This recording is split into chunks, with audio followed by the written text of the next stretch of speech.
Could you imagine? The frogs are going to be so gay. Yep. The frogs. I mean, imagine if the gay frogs were trying to kick these field goals. It wouldn't be any better. Oh, Like, dude, that's what I'm. And the water, it's probably 5 feet yeah. towers. That's what it is. The water they're washing the balls with is turning the balls from being straight. They're no longer straight. That's what's happening, and that's why they're missing it. That's why they're missing it. So, Source, Alex Jones, yep. probably.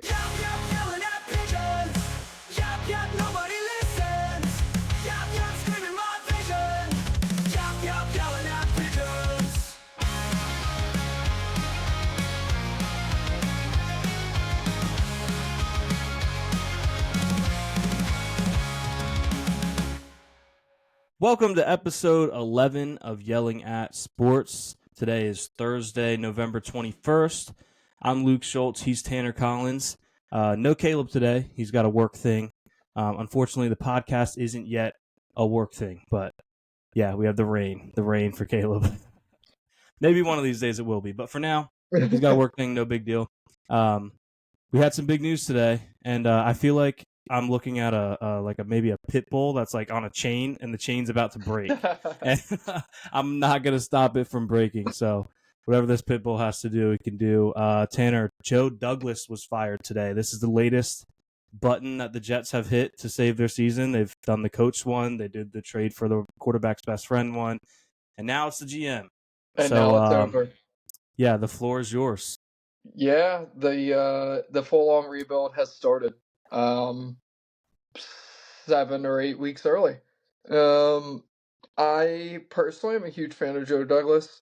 Always have been. I thought he's been the best Jets GM in a decade and a half. I mean, we haven't made the playoffs since 2010. The roster that he took over was probably the worst roster in football when he took it over in 2019. It was well regarded that it was going to be a long rebuild. And I thought he was making strides. You know, when you have to replace, I mean, it was 21 out of 22 starting positions on the Jets. He had to replace. Crazy. The only guy there is Quinnen Williams. And that's not going to happen overnight. And the first couple of years that he was there, they didn't expect it to. And I thought that was great. And I guess my rant is going to be a more philosophy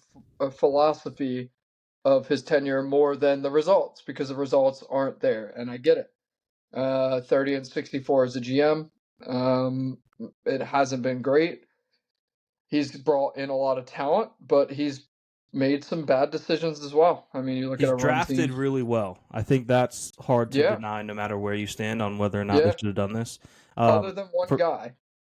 You can't hit them all. Well, there's a few guys, but there's one guy in particular that sank his career with the Jets, and that's Zach Wilson. So, yeah, I was gonna say, I think ultimately, with any GM, it comes down to you have to get quarterback right. Obviously, that's not a hot take. But you have to get quarterback right. It doesn't matter how well you do at every other position. If you don't find a quarterback, you're going to get fired. And he tried with Zach Wilson. Didn't work out. Tried again, swinging for the fences with Rodgers. Obviously, there was a lot of optimism. That hasn't worked out. In fact, I'm sure you saw this stat floating around. Rodgers has a worse win percentage with the Jets than both Zach Wilson and Sam Darnold. So it actually somehow got worse. There's a lot of alarming stats out there. There was a stat out there a couple weeks ago that Zach Wilson, since the start of 2023, has thrown more touchdowns in MetLife than Daniel Jones and Aaron Rodgers, and that's 9 weeks into the season. And it's like 5. They're just being mean by adding Daniel Jones because, first of all, it has nothing to do with the Jets, and second, he's so bad, so it doesn't matter. I mean, if you didn't watch the Jets, you could look at the box score and say Rodgers has played okay, right? Last week, 22 for 27, I think, a little over 200 yards, 2 touchdowns, no turnovers, other than the fumble at the end of the game. And you're like, okay, well, they lost 28-27. It has to be only the defense's fault, blah, blah, blah. The Jets have pushed the ball. I saw a stat. It's an alarming stat. 3 or 4 times more than 10 yards down the field over the past 4 or 5 weeks.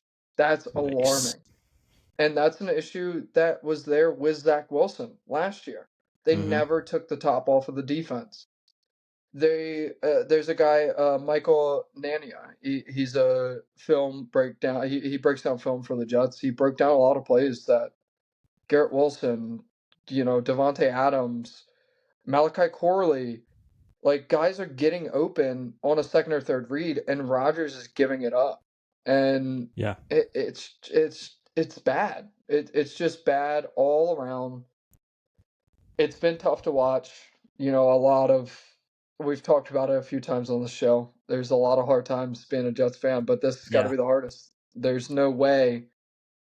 You could have told me that Rodgers went down again with an injury, and we're not 3-8 in my book. There's just no way, and we are. So Yeah, it feels like Rodgers had a change in philosophy at some point over the last 3 or 4 seasons because he used to be kind of that gunslinger, always pushing the ball downfield, willing to take some chances, and he didn't have an interception problem, but for some reason it felt like he made a point to throw less of them despite not throwing that many yeah, anyway, and he like neutered himself, if that makes yeah, sense. Like I feel like where is the old Aaron Rodgers? Even if you don't have it, let's find out if you do. Like I want to yeah, see the gunslinging, constantly pushing the ball down the field, Aaron Rodgers, because the Aaron Rodgers that we've seen lately, and that's not just with the Jets. His last year or so with the Packers, specifically the final season with the Packers, hasn't been the same Aaron Rodgers, and it could just yeah, be a product of age.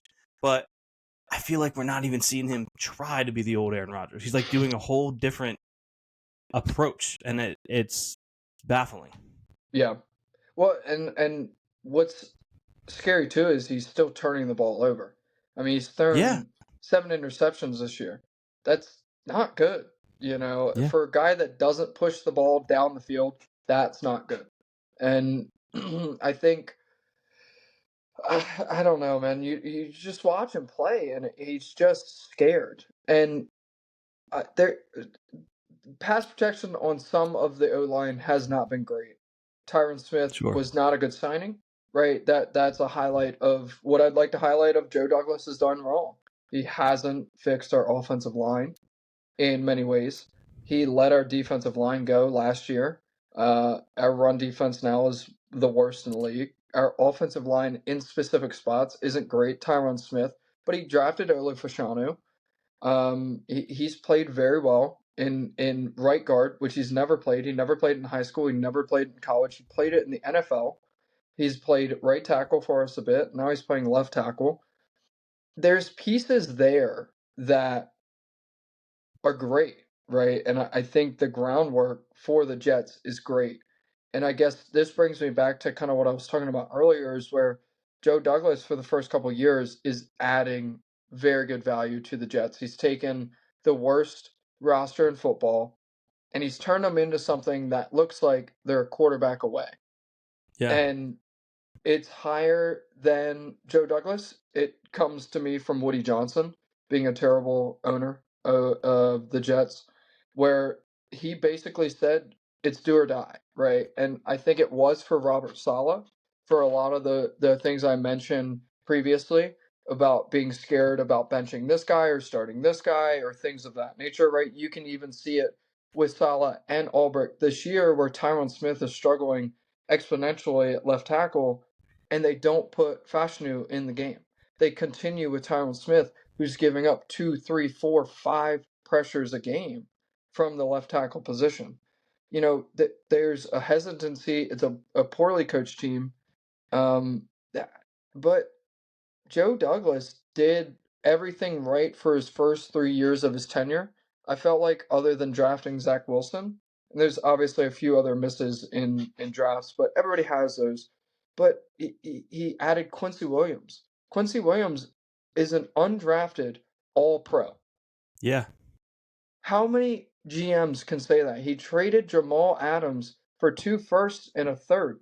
Jamal Adams isn't playing football anymore. He's so bad. Is he still on the Titans, or did they get rid of him No, too? they cut him because they were talking about him coming back to the Jets, and the Jets were like, absolutely not. But I will say Jamal Adams is one of those players, like, even though I always said he was overrated, there's still Yeah. always going to be part of me that's like, maybe though, like, There was maybe yeah, maybe the he could be last good. season under Greg Williams. Greg Williams unlocked that kid. I mean, Greg Yeah, Williams had him in slot, safety, linebacker. He was playing D end. They showed a stat that one year, I think it was 2018 or 2019. He played every position on defense, but defensive tackle. yeah, He was that's all over cool. the field, and he was making plays everywhere. Like he was a game breaker that year. After the hat, nobody else could unlock him. It kind of fell apart. But I mean, Jamal Adams for 95% of his career to me was overrated, and then 5% Yeah, of his career he actually I feel like was underrated. Like I yeah. truly think that one year, but I Well, don't yeah, know. they leaned on the It's overrated. Credit to Joe Douglas when they yeah, traded him because, like you said, they got an absolute haul for him. yeah. That's another thing that Douglas did well. Obviously, we mentioned the draft for those of you that maybe don't quite remember who he's drafted. I have a short list here of some of the better picks, and obviously there'll be some that are left out. But you look at guys like Michael Carter was kind of a sweet find in there. Michael Carter the second. I think you guys drafted two Michael Carters that year, We did. and Yeah, one from Duke, one from North Carolina. North Carolina, yeah.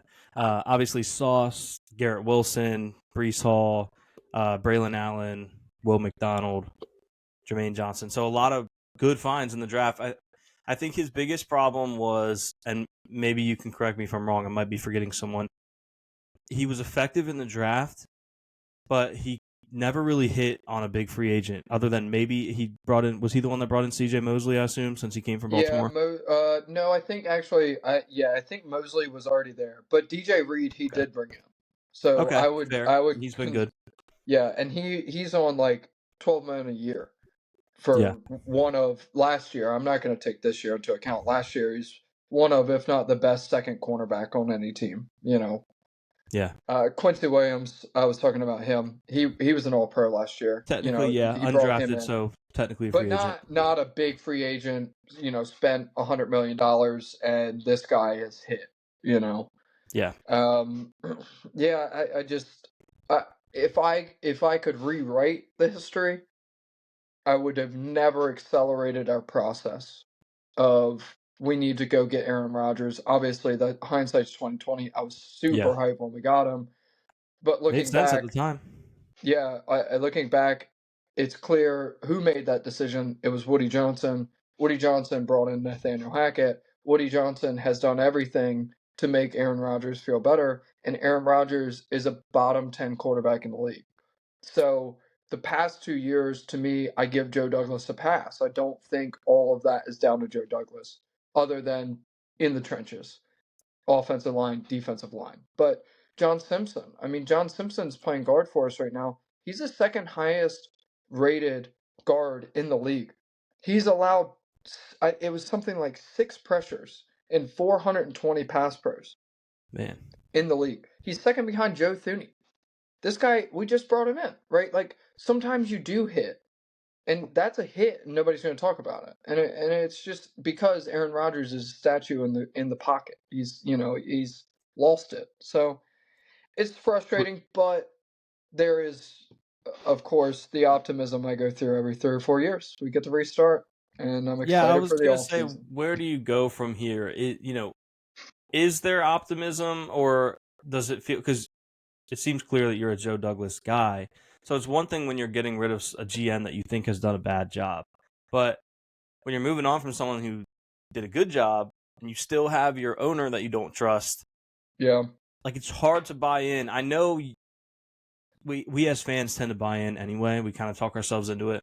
yeah. I've definitely been there, but when the owner, like, you guys need a Yeah, new owner so bad, as so I've bad. gotten older, it's definitely harder to buy in because I do Yeah, understand more. Obviously, like when I was younger, I didn't really understand, oh, he's the owner, but what does he do? Blah, blah, blah. Like, I've seen it clear over the past two yeah, years what our owner does. With that, um, you know, Trump has become president. He hmm, was an ambassador for Trump, gave yeah, up his ownership rights and control of the team to his brother, Chris Johnson. So that could happen. With that, Chris Johnson made some decent decisions. I think he was the one to hire Joe Douglas. He Yeah. also hired Adam Gase. So there's good and bad in that. I think there's a thing on Twitter right now, which probably won't happen, but somebody said that they should hire a president of football operations, and it should be Curtis Martin. And Curtis That'd be Martin is a fun. well-respected, high IQ guy in the football Yeah. world. I think that'd be cool. With that, if it's not Curtis Martin, it has to be somebody. Somebody needs to be the president of the organization that's making these decisions from here on Yeah. out. I Yeah. don't think Well, that's and going to happen, the but the that's scary what thing should happen. is if you're a Jet fan, is the way I look at it. I usually say, okay, go get someone from one of these organizations that is always competitive, always Yeah, respected, always in the mix. So you look at teams like Pittsburgh, Baltimore, like yeah, they're just always there, always in the mix, no matter what. yeah, And that's what Chris Johnson did the first time, and yeah, he really didn't do a bad job, and it still didn't work. So it's like, now, yeah, granted, that was GM, like obviously you're talking about president of football operations, but yeah, it's a little bit concerning when, like, in theory, that seems like kind of the right idea, and yet here we yeah, are again. What was it? 4 years later, yeah. in Talking the about same it spot, again. in the I same exact just, spot. I mean, I go back to the Zach Wilson draft, and I'm sure I could find tweets from it. I was a huge fan of not taking Zach Wilson. I bought into Zach Wilson, as you talked about, as fans do, this and that. The pro day throw was incredible, right? I mean, everybody makes that throw now because of him.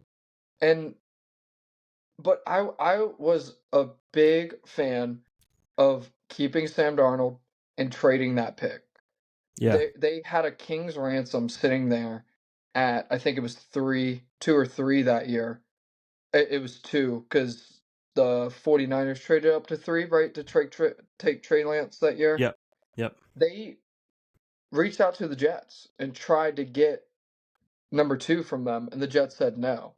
And I think if you look back and they stuck with Sam, I'm not saying Sam turns out to be what he is now, but the Jets clearly have always been an average quarterback away from competing. I'm not saying going to the Super Bowl or anything like that, but having a legitimate bridge quarterback, which I think will end up happening next year, they've yeah, been that away from being a 7-10, 8-9, 9-8 team where it's like, okay, this team really is a well-coached football team, and they really are a QB away. And yeah, they say we're a QB away. We weren't a QB away. We were still a bad coached football team. We still did not win that many football games. We were losing games that we shouldn't have lost on bad coaching decisions, on penalties, on players that should not have been playing. Like it's just frustrating, and you just, for me personally, I wish that it never got accelerated. I wish it never would have become Rodgers. It was cool when it happened. It created a lot of hype, but now the disappointment is unreal. So it's one of those things that just 2 more years of grinding out draft picks, picking up more players, we could be a competitive, well-built football team.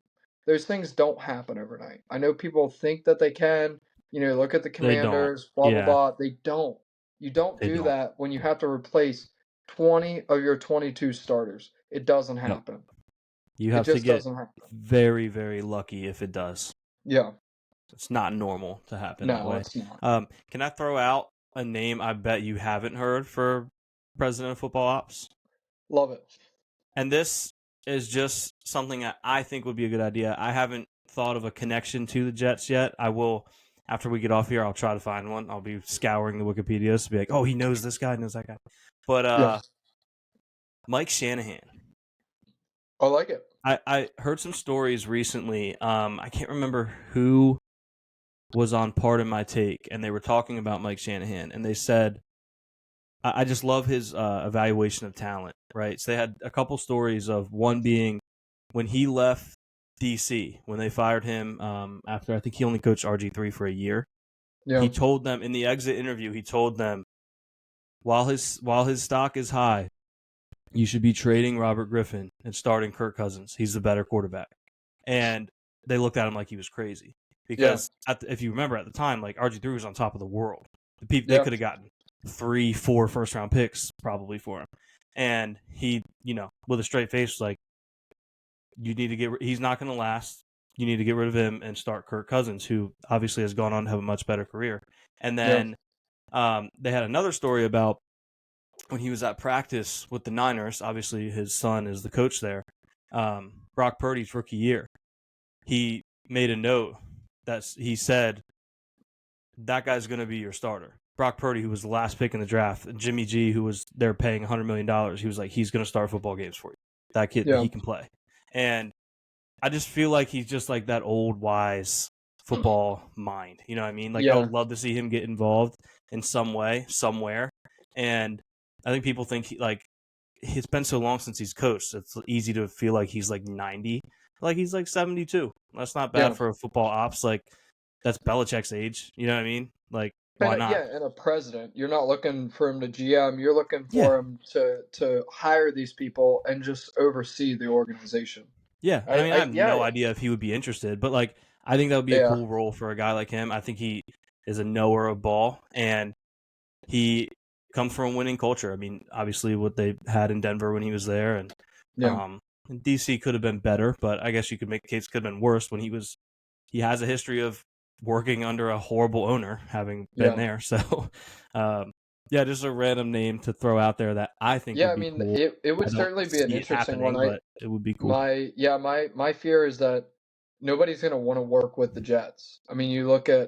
Yeah, You look at the roster, and I think if it's pretty clear Rodgers, they're gonna move on from him, but I don't think anybody's going to want to work with Woody Johnson. I don't think anybody's going to want to work with Chris Johnson. It just doesn't seem like an organization where you can go and say, "Hey, I need 3 years. Leave me alone."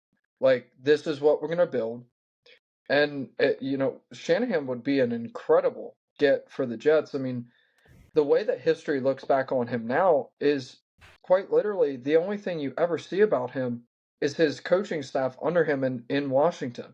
They had yeah, Sean McVay, Shanahan, LaFleur, D'Amico Ryans. I mean, they had like an insane coaching staff, and that tree has now blossomed into like half of the league, either offensive coordinator or head coach, or have tried head coaches. Like the way that you see Shanahan is exactly what you're talking about. He yeah, builds an organization, and that's what the Jets need.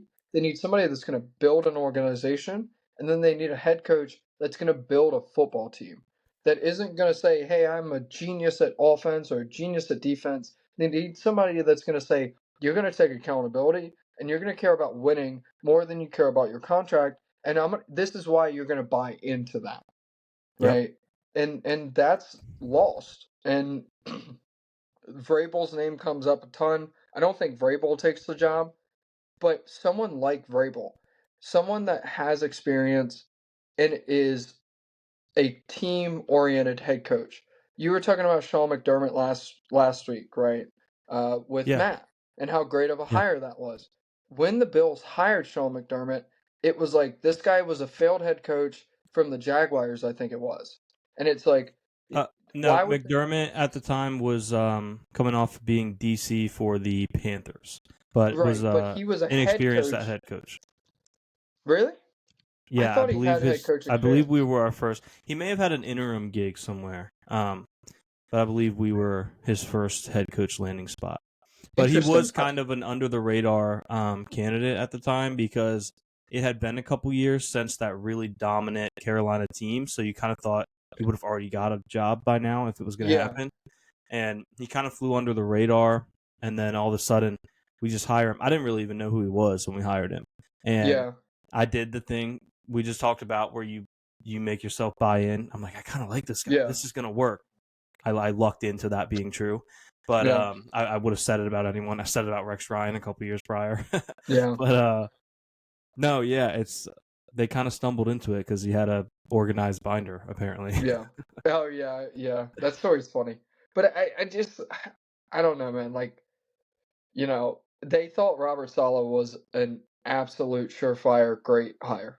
And he wasn't, right? And Yeah, and it it's all a crapshoot. It's just like the draft. Like you're not gonna actually know until the end of the first year, the end of the second year, if this guy is actually made to do it, regardless of what the pundits say and what people say about him before and what they say about him now. What will he accomplish? is about building the team or taking the team that has been built by the GM and molding it into a championship roster. And that's where Robert Saleh fell short significantly. And yep, 1-5 without him. You're totally right. We were 30 games under 500 with him. He'd been the head coach for 4 years. He had made terrible decisions all throughout his tenure. He benched Zach Mm-hmm. Wilson when he shouldn't. He didn't bench him when he should have. He never went away from Nathaniel Hackett's play call. Up until the week he was fired, it was being considered. He never had the guts to make a real decision that would alter his career. He just continued with what was happening and nothing changed.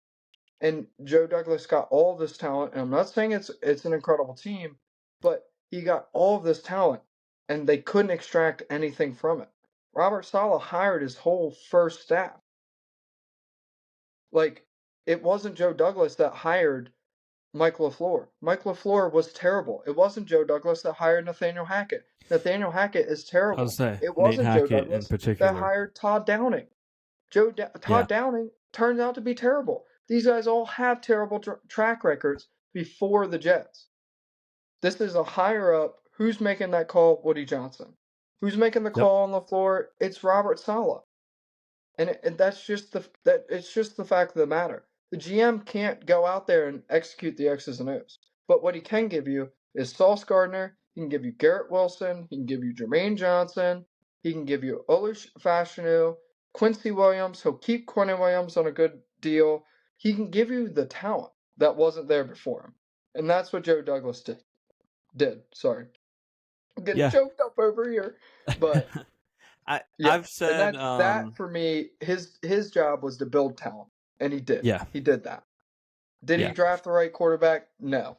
Who after Trevor Lawrence, even with Trevor Lawrence in that draft, who was he going to take?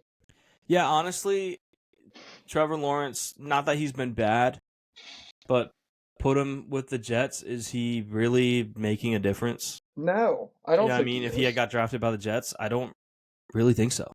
Yeah, I don't think so either. I found or he does, and everybody still has a job, and we don't have to worry about Aaron Rodgers, and but that's just if only not Frank how it Gore works didn't out. get that first down. Yeah, exactly. Fuck Frank Gore. That's who they should get for president of the Jets. Yes, Frank Gore. Oh man! All right, hey, maybe they would bring talk. his son with him. He's a stud. Yeah, but there we go. I found an interesting article from 2009. It's from the Daily News. It's titled "Forget Him" with an exclamation point. Mike Shanahan no longer in Jets head coach hunt, and it goes on to say that former Broncos head coach and the Jets are no longer flirting with the idea of him being head coach. The article mentions that Shanahan likely wanted final say in personnel decisions, which does not go with Woody Johnson's philosophy. Now, hear me out, though.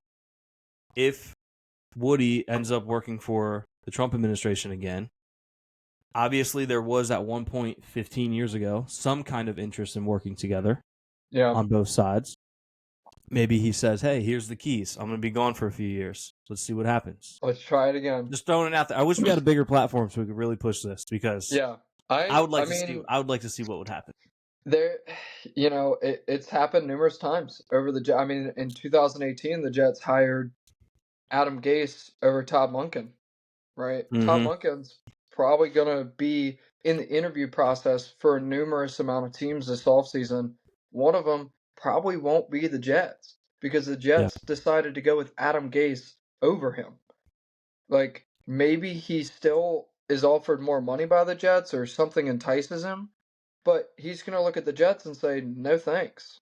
And that's the Jets' history throughout. Do you have any do you have your eyes on any particular coaches and or GMs? Like I know you mentioned Curtis Martin as like a president of operations. Yeah, but GMs I'm not too familiar with.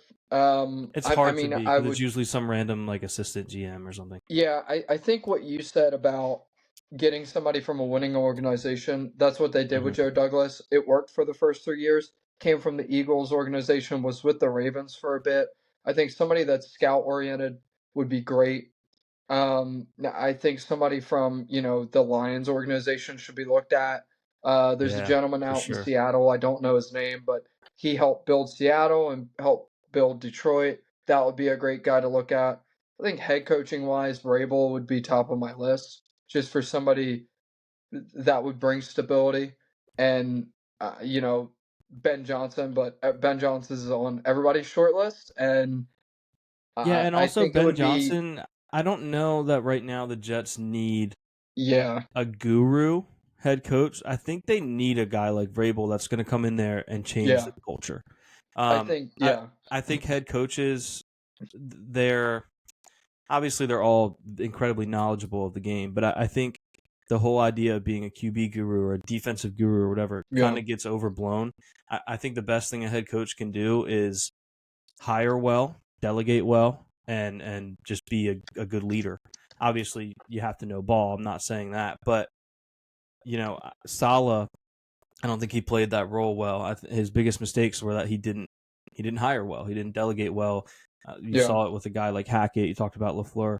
So someone like Vrabel is going to come in there. He's a rah rah guy. The locker room's going to love him. He's gonna if someone's acting out, if someone's not buying into winning, he's going to call them out. He's not going to be Yeah. afraid to do that. So and historically he has had pretty competitive teams. A Titans team that really I feel like wasn't expected to be all that great when he went there, and they Hmm. were always in the mix. They went to the AFC Championship game with Yeah. Ryan Tannehill, They who they I think won. is so bad. Yeah. They were the Because he hired regular good season coordinators and champs. he coached well. Yeah. Yeah. So I Ryan think Vrabel will Tannehill, be a regular home season run hire. AFC champs with Patrick Mahomes playing. Yeah, That's insane, right? that's I insane. mean, Yeah. I think it's going to be a guy that's already gotten a chance before, unless it's a guru. I think the hype around Ben Johnson makes me a little nervous about him if he Hmm. was to come to the Jets. Now, if he goes somewhere else, I think he's a star pick. But for the Jets, I just don't necessarily see it. I think a guy Yeah. like Stefanski would be Hmm. a decent look if the Browns got rid of him. I think Sure. a guy like Brian Flores would be a good look. I think if they're looking off the board for somebody that is a guru, I think Joe Brady would be a great look I was gonna say for when it's all a head said and coach. done, it'll end up being Joe Brady. Yeah, I mean, if we're gonna go off the board, I think Yeah. if we're gonna go with a new head coach, I think it's gonna be an offensive guy. We've hired other than Adam Gase, which that guy I wouldn't even consider an offensive guy. Before him, we haven't hired an offensive coordinator in over 2 decades. I mean, it was Rex Ryan, it was Todd Bowles, it was Robert Sala, right? We're all defensive minded coordinators, so I think if they go offense, it'll be a newer guy. But I could see like a bigger name, Vrabel. I mean, people keep throwing Belichick around. I wouldn't be completely shocked at that, but I don't I see don't. that happening. He'll never do it. Yeah. I think He'll never somebody do to it. keep an eye on would be Steve Spagnuolo, defensive Okay. coordinator from the Chiefs. I could Yeah. see somebody like that, old Hmm. head. I could see that being the type of guy they bring in. And they're like, okay, Steve. And Steve's like, here's my defense and offensive coordinator, and they're going to do everything right. I'm going to oversee the defense with defensive coordinator, but I'm the head coach. Like, you guys figure Yeah. it out. I could see that. Eric Um. Bieniemy, dude, Steve Spagnuolo as head coach, Eric Yeah. Bieniemy as of offensive coordinator. I wouldn't hate that. What about that guy from Pittsburgh that's cut from a different cloth? I would take him. I would That would take be him. awesome. I would take him as our head coach. 100%. That would be great. Give us Mike Um, Tomlin, dude. I'll take John yeah, Harbaugh too. Dude, yeah, those for sure. two fan bases randomly hate on their head I'll tell coaches, you and what. they're 8-2. Yeah, you're right. Give them to They me. do. And Harbaugh, maybe this is a product of me living online and not, living near, not having connections with the Ravens, obviously, which is crazy to say. But online, their fans don't like Harbaugh. I feel like I so know. it makes me believe like if they fall short again, could he be I out? Because talk about a home run hire. That would be incredible. Yeah, dude, tell me about it. I couldn't imagine hiring or even Mike Tomlin, dude. Like, same with Yeah. Tomlin. I feel like everything I see online about him is discourse. Like, yeah, he's had 16 straight years without a losing record, but what has he Yeah. won? I'm like, dude, we haven't had a winning record in 16 Yeah. years. I'll Yeah, take that. exactly. Yeah. That's crazy, Yeah. dude. That one I think is more like because Pittsburgh has a history of keeping their coaches for so long. Yeah, So I feel like he's safe. Harbaugh should be safe. I think he'd be insane to think he should lose his job. But yeah. the way their fans act, I don't know.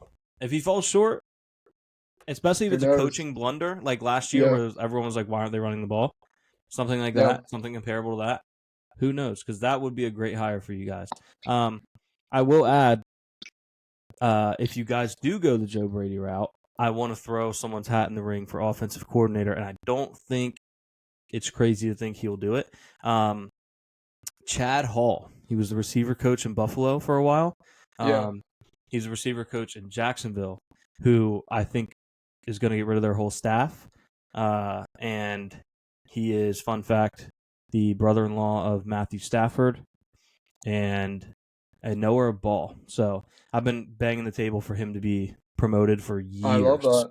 Yeah, So I could see, Brady, I think, was with him in Buffalo for maybe only one season, if not two, but there's definitely a connection there. yeah, And speaking of which, I wanted to use that to kind of bridge into the fact that somehow Doug Peterson still has a job. yeah. Do you have any Mike explanation as to McCarthy too. why? Yeah. Uh-huh.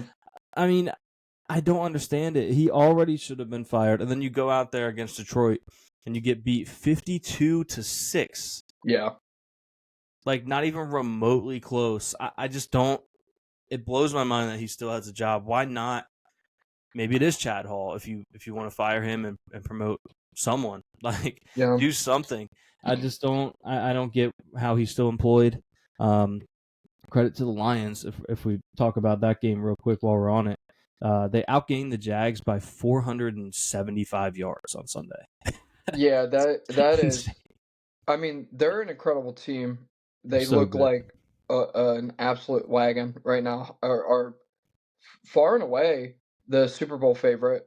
They're almost Yeah. minus money to win the NFC at this point. So, I mean, it's quite incredible what they're doing.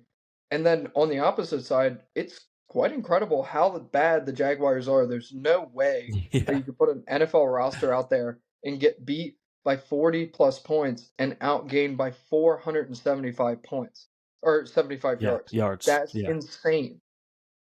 It's That's insane. unreal. And I'll admit, when they hired Doug Peterson, I thought it was a great hire. I thought they lucked into a fantastic hire because they wanted to hire, if I remember correctly, they really wanted to hire Byron Leftwich. Yeah, But he wanted to bring in his own GM, and they refused to move on from theirs. yeah, And then by the time they settled that, all the coaches were pretty much off the board. They stumble into Doug Peterson, and I thought, man, they got lucky. They had the wrong formula and the right answer. yeah, Boy, was I wrong. He has been yeah. so bad. And their roster, listen, it could be better. It's definitely good enough for them to be a lot better than they are, They should be without competing for question. that division. They They should be. absolutely should. They absolutely should. Their receiving core is solid. They have a first overall pick, supposed to be generational talent in Trevor Lawrence. He hasn't been that Yeah. yet, but he's not bad. The defense has pieces. Joshua Hines Allen, guys like that. But yeah, I mean, haven't put they it have a together. first round running back. You Yeah, know, ETN should not be as bad as he is. Like that, nobody really talks about him. Like he was drafted higher than Brees Hall, right? Like there's yeah, like they weren't in the same draft class, but just draft position. Like any first round running back that you take should be a Jahmyr Gibbs, should be a Bijan Robinson, a Brees Hall, and it's like Clyde Edwards-Helaire all over again. Like Travis Etienne was supposed to be one of the best running backs in the league. He can catch the ball, he can run the ball, he yeah. can block a bit. Like he's terrible. And No, is and that we've seen scheme or is moments it? where he looked like that, Yeah, specifically last year because this year he's been horrible. But Yeah, I mean he's losing his job to what was it, Tank Bigsby? Yeah, What's his name? Tank Yeah. Bixby. I mean he's been clearly better than him all year. So yeah, Doug Peterson's got to go. I don't know what they're waiting for. Speaking of people losing their jobs, we saw Daniel Jones get benched this I week. know. I am very upset about the result of this. I agree that they should bench him. That, as you know, if you've listened to this show before, me and Caleb are diehard Drew Lock guys. I mean, I've been a Drew Lock guy for years. You So have.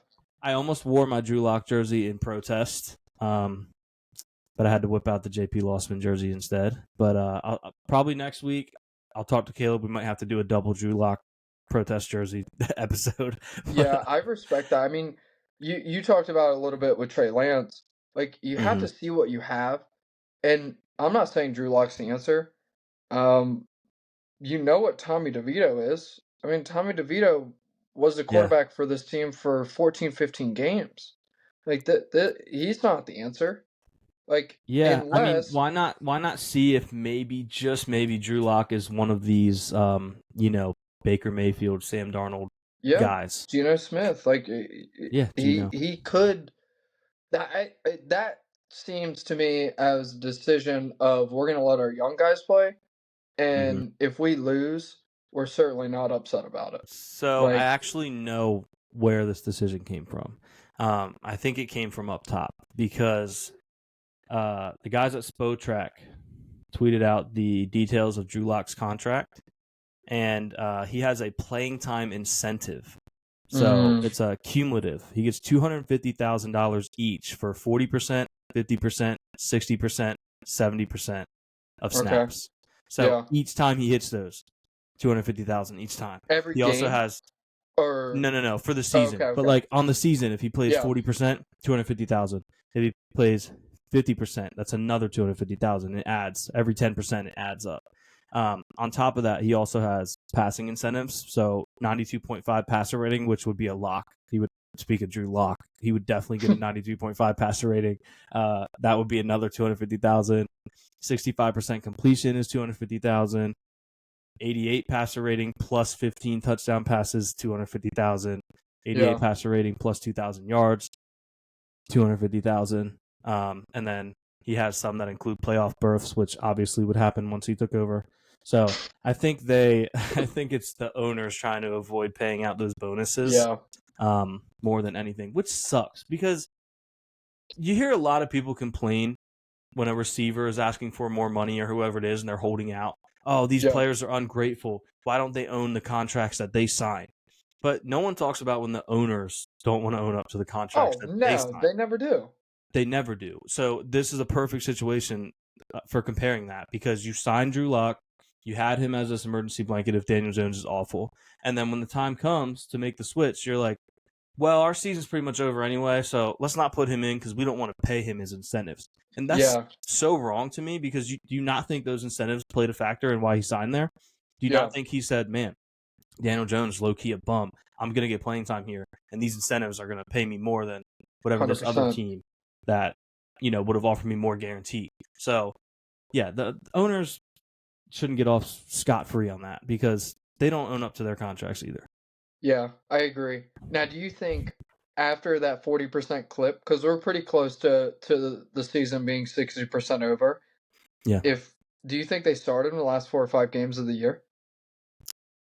maybe. Yeah, once they can I be could see sure that that they're not happening. going to have to pay that, and Yeah, plus because it's not only the 40%, you also have the passer rating, the completion percent, and the one that's yeah, passer rating plus 15 touchdown passes. If you wait until there's only a few weeks left, it's incredibly unlikely he's going to get 15. If you put him yeah. in now, he probably doesn't get 15, but if he plays really He well, could. it's Yeah. realistic. You know what I mean? I He wonder if could do there's that. minimum attempts on those too. I would assume that there Yeah. is, right? Or It doesn't minimum specify. game played. It just Yeah, says so for the one with 15 touchdown passes, similar to the one with 2,000 passing yards. It just says it has to be an 88 passer rating yeah. plus 15 touchdown passes. Imagine he gets in for like a drive, goes like 3 for 3, gets his passer rating and Yeah. doesn't play for the rest of the year. That's true, yeah, because he Like has gets this his one completion. 65% completion rate and Yeah. 92.5 passer rating And are they got to pay him each 250,000. $500,000 Yeah, for a that's drive. awesome. I mean, I that hope, would be just that'd be justice right there for him. yeah, I hope there's no minimum snaps for that because that Yeah, would be awesome. that'd be awesome. Honestly, One snap. if he doesn't get a chance to start some games, Dayball should honestly, because who knows if he's even going to keep his job. I think they've Oh, said he will, he but can't keep his I job can't either. There's imagine no he will. way.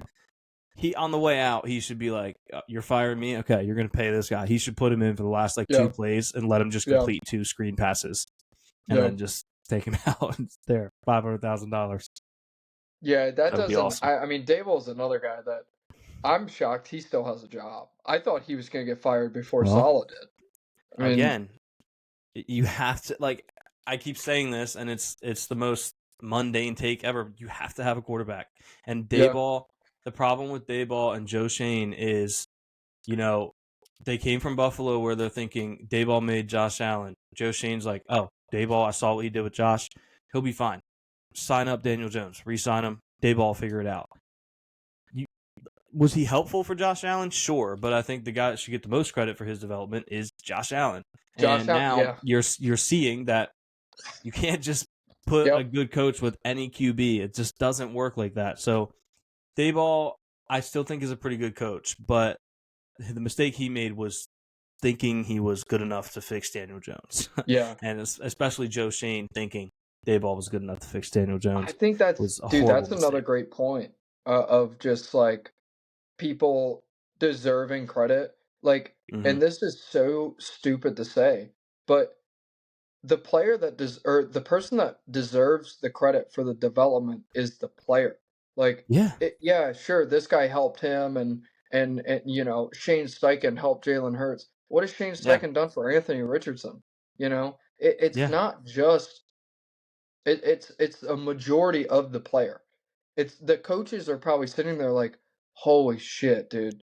Jalen Hurts actually has it. Josh Allen yeah, actually has yeah. it. Like, we've hit pay dirt. We've done it." Hmm. Like, they're not sitting there thinking, "Man, Josh Allen sucked, and look what he is now with me." Like, There's there might be exactly. some ego in that, but there's no way that you watch him in your first practice and you're like, other than, "Okay, this kid's got it." Yeah, Like, we can refine some of this. We can play exactly. call Yeah, that makes him feel a little more comfortable. But like, dude, I mean, that is one of my biggest gripes, honestly, yeah. is that. The QB guru thing drives me crazy Yeah, because yeah, maybe you do know a lot about the position and maybe you do help with development. I'm sure it's nice to have, a dependable coach you can lean on. But yeah, ultimately, it's the player that has to develop. And they're the ones that have to put in the work. They're the ones that have to produce the results. The coach can only do so much. And it seems like these coaches, sometimes it's said without saying, like to kind of bail out on that. Like, well, all I can do is coach. The players have to play. But when they play yeah. well, it's like, oh, Sounds look like at me, Robert Sala. re-sign Daniel Jones. Look what I did. You Yeah, know what I mean? It's yeah, like you said, the player, the person should get credit for the player developing. Oftentimes, should be the player. Like these yeah, guys aren't robots. You can't just program them differently. It's like, look how yeah. smart I am. They're people, and they have to do the work. So Or the culture as a whole, yeah, too. oh yeah, The whole. It's not just the offensive coordinator and the quarterback sitting down and having dinner together every night, and they have sleep. Like, that's not how yeah. real life works. Like, the quarterback is Were you gonna say interacting. sleepovers? Yeah, dude, they're having Yeah, sleepovers. I sleepovers, love right? Like, that. Yeah, yeah, like sometimes I feel like that's the vision people have is like yeah, Dable is the best offensive coordinator in the NFL right now with the Bills because him and Josh Allen are best buds. Like they yeah, do it, like no, like Josh Allen interacts yeah. with Sean McDermott. He interacts with the defensive Mm-hmm. coordinator, with the offensive line coach, with the QB coach, with the owners, with the GM. It's a culture thing. It's not Yeah, just because the offensive coordinator or the quarterback coach or whatever it is great. Now, do some guys get more out of it because of scheme? Yes, sure. yeah. But you look at Josh Allen or Patrick Mahomes and the plays they make, Brian Dabble didn't, scheme up Josh Allen to run around in the back of the You're pocket not for coaching 5 that. seconds. Yeah, you're That's not not coaching that. Brian Dabble. Like and it's ridiculous when you look at the talent that players have. and the offensive coordinator or the head coach gets the credit for it. I mean, it's insane to Yeah. me. And you Yeah. see it and you're like, oh man, this isn't gonna work out, right? Like Brian Dabble to the Giants. I like Dabble. I was hoping that the Jets would look into him, but with that, they had Daniel Jones, and Daniel Jones sucks. Like his highlight of Yeah. his career is tripping himself on like an 80-yard rushing touchdown. Yeah. Like, Almost the most electric run yeah, ever. Brian, you know what? If Brian Dabble was there, he wouldn't have tripped. You know, it's Yep. like, come Yep. He on, would have man. changed that. Yeah. He would have coached him up on how to keep his feet and not run too Yeah, fast. it's just ridiculous. Yeah. And that's not to say these guys shouldn't get any credit, but like, let's pump the Certainly. brakes on just being like, oh, this Yeah, guy's a QB wizard and he'll fix all your yeah. problems. They get That's credit just not the on case. scheme and putting players in the correct position for the quarterback Yeah. to succeed. Yeah. That I can Being a good 100% being a get good behind. leader, Yep. Yeah. You talk about culture. I mean, that's a tired phrase in Buffalo and in Bills Mafia, but it's an important one. It's definitely impactful for sure. Yeah. But let's get into some recap some games. So we Yeah, had we're only 50 minutes in, dude. yeah, it's only 50 minutes in to start the recap. But we had some pretty good. If you played your cards right, you had a really fun Sunday of watching football. Me personally, I did Ravens Steelers, Bills Chiefs, and then the night game was awesome. But starting with, I just picked out some of the more notable games here. Starting with Ravens Steelers, Steelers coming out on top, 18-16.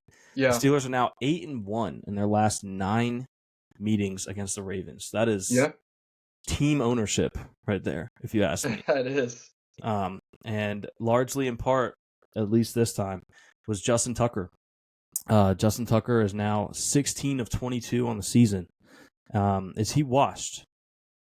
He might be. I follow quite a few Ravens fans on Twitter, and some of them were saying that he should be cut, which, if you check their Twitters 2 years ago, he should be the greatest kicker ever. And Yeah, they, at one point, were putting him in Joe Flacco's last season in the MVP conversation. So it's crazy. you're kind of like, what?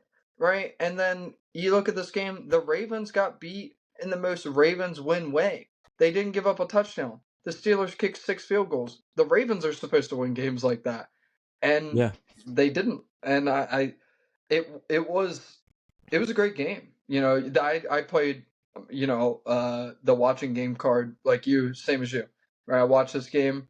yeah, Obviously I didn't watch the Jets game and watch Chiefs can't blame you. Bills and Steelers. Man, Steelers are just a good football team.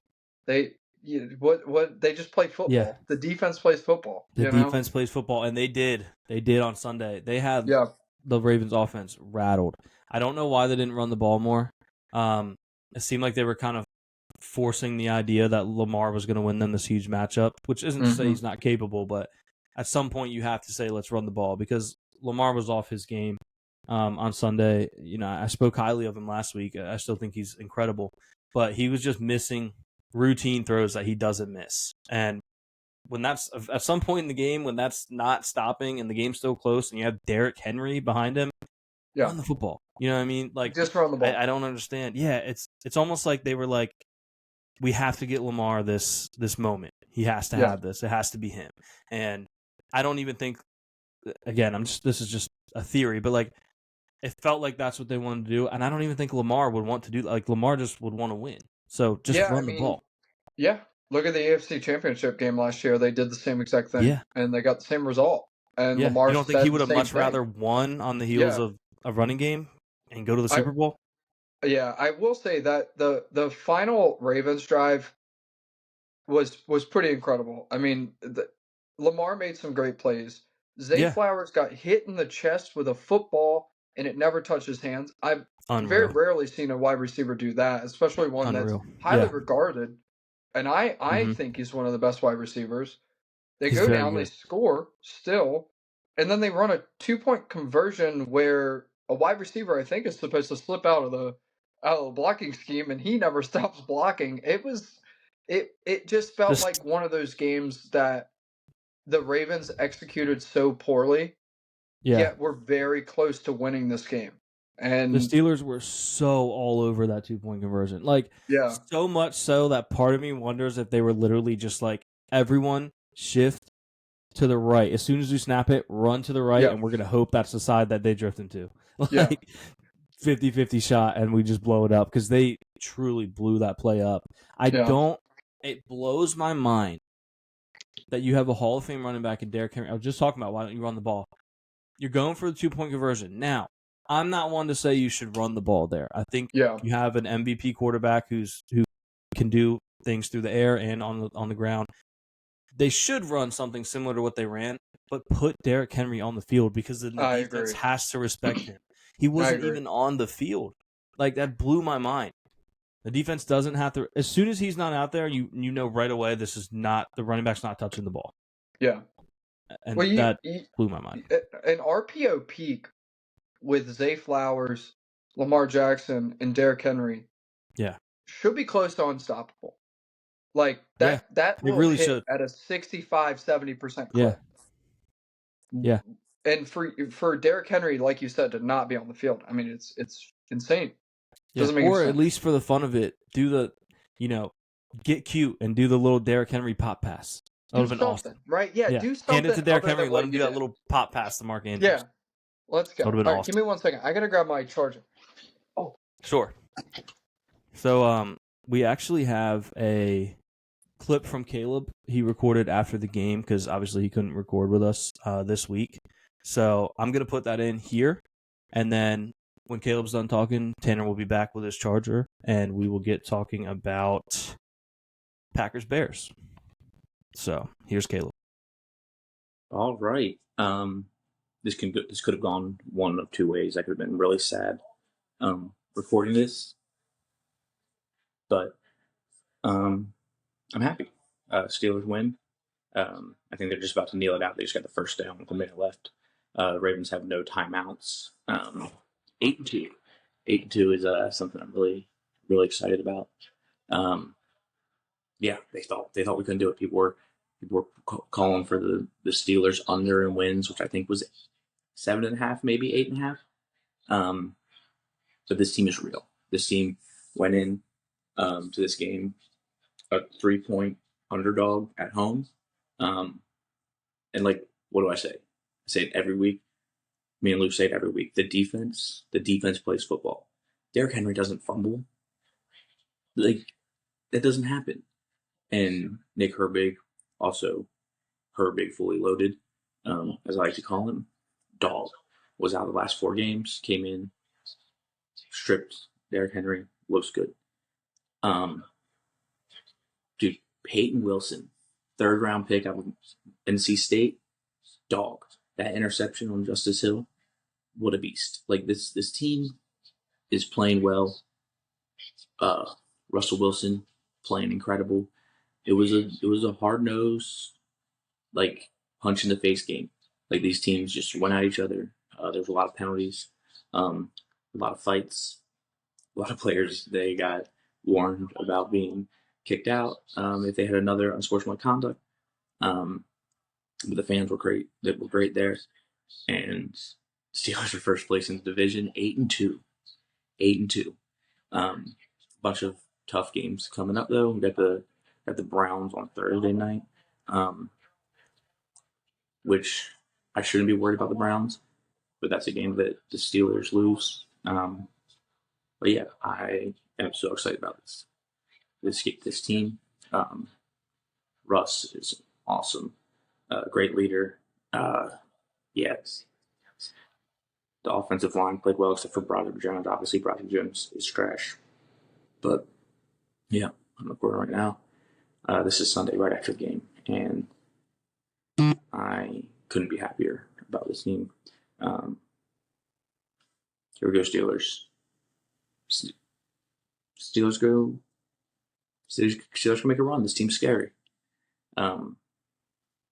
This is a good defense, and what do they say? Defenses win championships. Yeah, the defense plays. The defense plays football, and that's all you can ask them to do. Play football. TJ Watt, dog. I don't know if I'm still recording. It says reconnecting. I've been reconnecting for a couple minutes, so hopefully this is still going in there. I think it like locally records. I don't know. But yeah, sad that I'm not on the episode this week. Miss you guys. But I know Luke and Tanner will hold it down. And there's some dogs. There's some dogs. Yeah, so that was Caleb. You got to hear his horrible takes on the game. I'm sure they were bad. No, but yeah, Caleb, appreciate him recording a little something. He had a really busy schedule this week, but he fit that in. So that was Steelers-Ravens. Before we move on from that, I did want to mention, we talked about Justin Tucker struggling. Not only is he 16 of 22 this season, he actually is 14 of 27 from 50-plus over the last 3 seasons. So this is not a new issue. That's the crazy. guy is not good at football anymore. It's pretty baffling. It's incredible to me that you could be the best ever. Like I was making the joke earlier about, but like he truly was. Like every time he kicked the ball, it was as straight as an arrow, never moved, right down the middle, almost all the time. If he was over 50 yards with 10 seconds left or less in the game, you thought it was a foregone conclusion. Yeah, It's insane, and it's just rhythm, right? And it's confidence, and maybe he's got an injury that's lingering a bit. You never know about things like that, but it's incredible how far he's fallen. Obviously, as high as you possibly could be as a kicker, but he's middle of the road, if not fighting for his job now. Yeah, he's got the yips for sure. Under 50% from 50-plus this year. Brutal. We talked about Jags-Lions. That's what I had next year. Oh, I did have a stat I didn't mention for Jags-Lions that I wanted to shout them out real quick because it's pretty crazy. Jahmyr Gibbs, David Montgomery, and Amon-Ra St. Brown all scored this week. That was the 8th time that they have all 3 scored in the same game, which is an NFL record. That's pretty crazy. Especially for 2 running backs. I could see 2 wide receivers and a running back doing it, but 2 different running backs doing that is quite incredible. Yeah. I think it feels like... Go ahead. Uh-oh. You, go ahead. All right. Was it you or was it Caleb that had Amon-Ra for a touchdown this week? I know I had him. I almost want to say Caleb did as well. Yeah, and I had him in a parlay that did not hit. But I had Gibbs for a touchdown this week. We did pretty well on our bets this week. We'll probably wrap that up at the end. I mean, you could have hit a pretty crazy parlay just on Lions touchdowns. Like, imagine a parlay with Montgomery for 2, Gibbs for 1, St. Brown for 1, Jameson Williams for 1, and Brock Wright for 1. Yeah. That would have been the craziest. And a point if someone spread sent me that parlay, plus. if someone sent me that parlay, I'd be like, look, man, that's... That seems like a parlay you almost would have 4 years ago. Yeah, it probably would be. And I would have been like, Luke, there's no way. And you've been into a different tax bracket. Yeah. But I will say it is a parlay that's almost just so crazy that if someone sent it to me, I'd be like, dang it, I have to run this now. Got to. Got to put something on it. But yeah, shout out to the Lions because they're balling. This game wasn't quite as important as, a Steelers-Ravens, for instance, but it is a rivalry. Packers and Bears. Packers narrowly escaping the Bears with a blocked field goal at the end.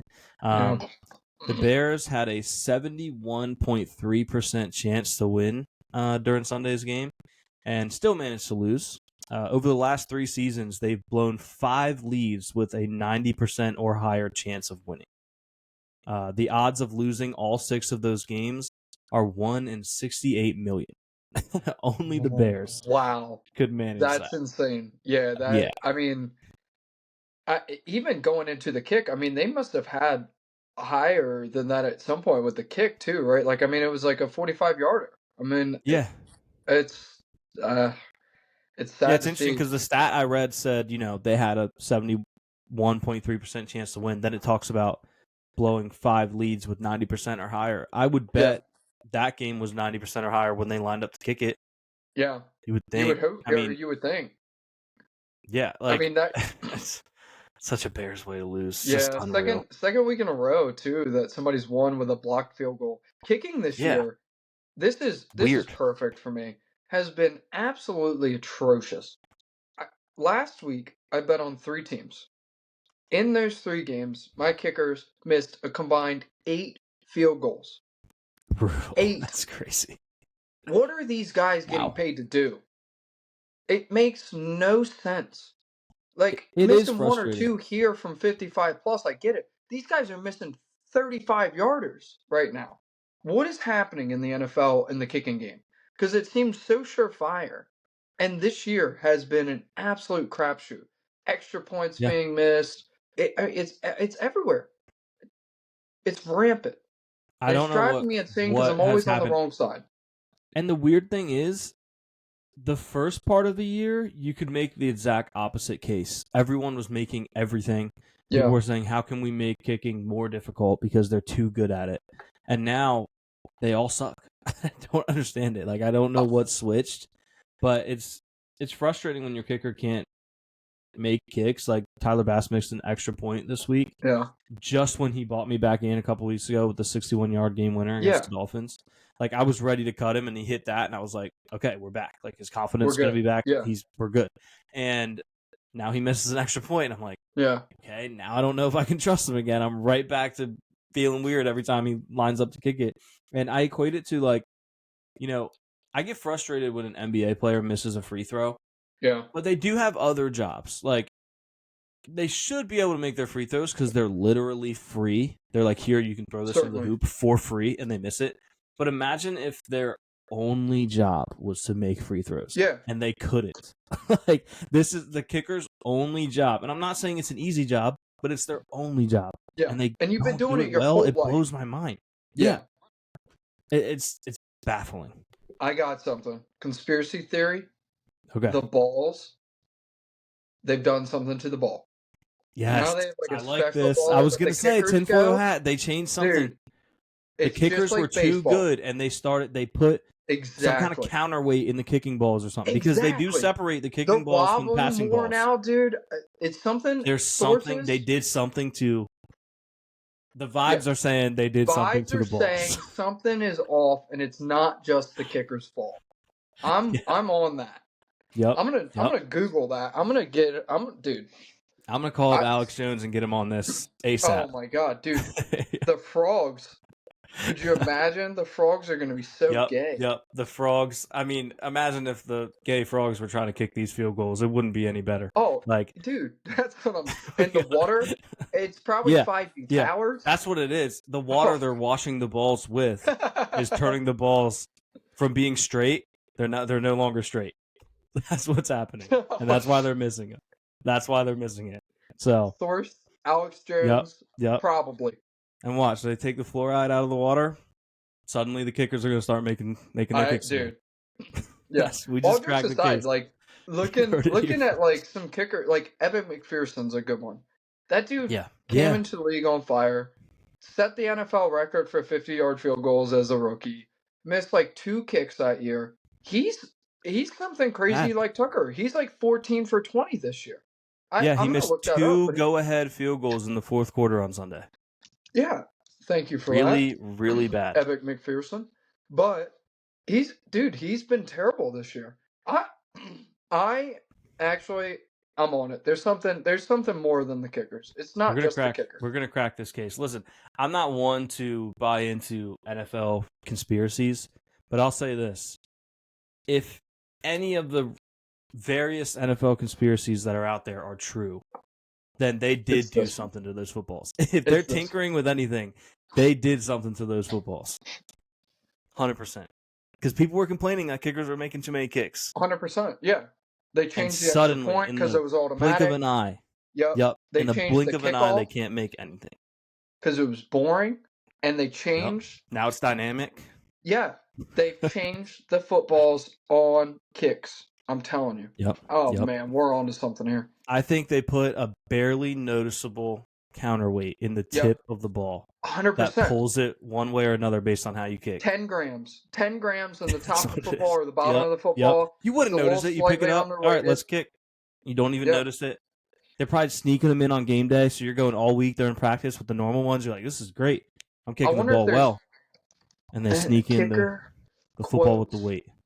Football. I wonder if there's any quotes from any kickers for the about past the ball being few weird. Weeks. Yeah. We're gonna crack the case. I want to know. Justin Tucker did complain not about the ball, but the playing surface. But Chris Boswell was 6 for 6 on the exact same surface. So I don't know what his. Yikes. That's not a great gripe. Yikes. Hard, tough scene when you're making that complaint, and the guy across Yeah. the aisle was 6 for 6. Yeah. And you Scored quite all of literally his only team's lose to points. field goals. Yeah. Yeah, that's pretty rough. Yeah. But yeah, I don't know. Maybe Chris Boswell is like the only one that hasn't struggled. Maybe the Steelers Yeah. are somehow behind it. He's probably a I part don't of the know. kicking Illuminati. If I had to guess, there's definitely like a small pact of guys. I would say it's possible. I don't even think it's possible. I think it's likely. Yeah. I think it's likely. Yeah. Yeah. So you heard it here first. Yep. You heard it here first. Now to the part I've been kind of dreading because I have to try to not admit to being wrong. I'm going to hold on as long as I can and hope that he proves me right. But at the moment, it appears that I might be wrong about Bo Nix. The Broncos with a 38-6 dub over the Falcons. You guys saw we got fireworks, guest starring the fireworks again. You saw on our picks this week, if you follow us on Twitter, Tanner and Caleb were kind of head-to-head on this game because Caleb had Falcons as his favorite underdog. Tanner had the Broncos as his favorite. And it was not close. They smoked them. And Bo Nix was, to his credit, incredible. He was 28 of 33 for 307 and 4 touchdowns. I believe he's the first rookie to have 300 yards and 4 touchdowns with as high of a completion percentage as he did. I don't have that on hand. I think it was something like in the 80s. But yeah, just an unreal game from Bo Nix. I am not going to come on here and admit yet that he's good. But I feel very much come on, this. dude. Look. I equate everything to the Bills because I'm obsessed with them. But this feels very much like the Josh Allen haters that said he was going to be bad and was going to be a bust. Yeah. And it took them so long to admit. I feel like some of them still haven't. I worry that 5 years from now, Bo Nix is going to be a clear bona fide stud, and I'm still going to be like, nah, he's getting lucky. Yeah. So I'm going to try to eventually admit defeat, but it's not even one whole season yet. No, it isn't. Give him time. But it's not looking good for my take right now. Yeah. He's got some bad games this year, for sure. Yeah. But Bo Nix, since week 2 this year, has 14 touchdowns, 2 interceptions. It's really good. Bo Nix over. And I bet he has a couple rushing touchdowns mixed in there too. He does. He's sneaky athletic, dude. This guy, Bo Nix, I am on the opposite side. I'm a huge Bo Nix truther. Not anything insane, but Bo Nix, with Sean Payton too, that was the perfect spot for him to fall. If Bo Nix was on any other team to get drafted, I don't think that he's doing very well. Sean Payton was with Drew Brees, right? Like he helped Drew Brees. They were having sleepovers, right, together, and that's what made Drew Brees so accurate. And he's doing the same thing with Bo Nix now. Bo Nix is the man. Yeah, I've dug myself into a hole here because not only have I been emphatic in my lack of belief in Bo Nix, I also hate Sean Payton and think he's incredibly overrated. So I can't even be like, oh, it's not Bo Nix, it's the coaching. I can't even do that. Yeah, you're just who's their offensive coordinator, dude? Somebody him. Yeah. They've got the next Brian Daboll over there. He's making Bo Nix, and he's not good, but the coach is having sleepovers with him.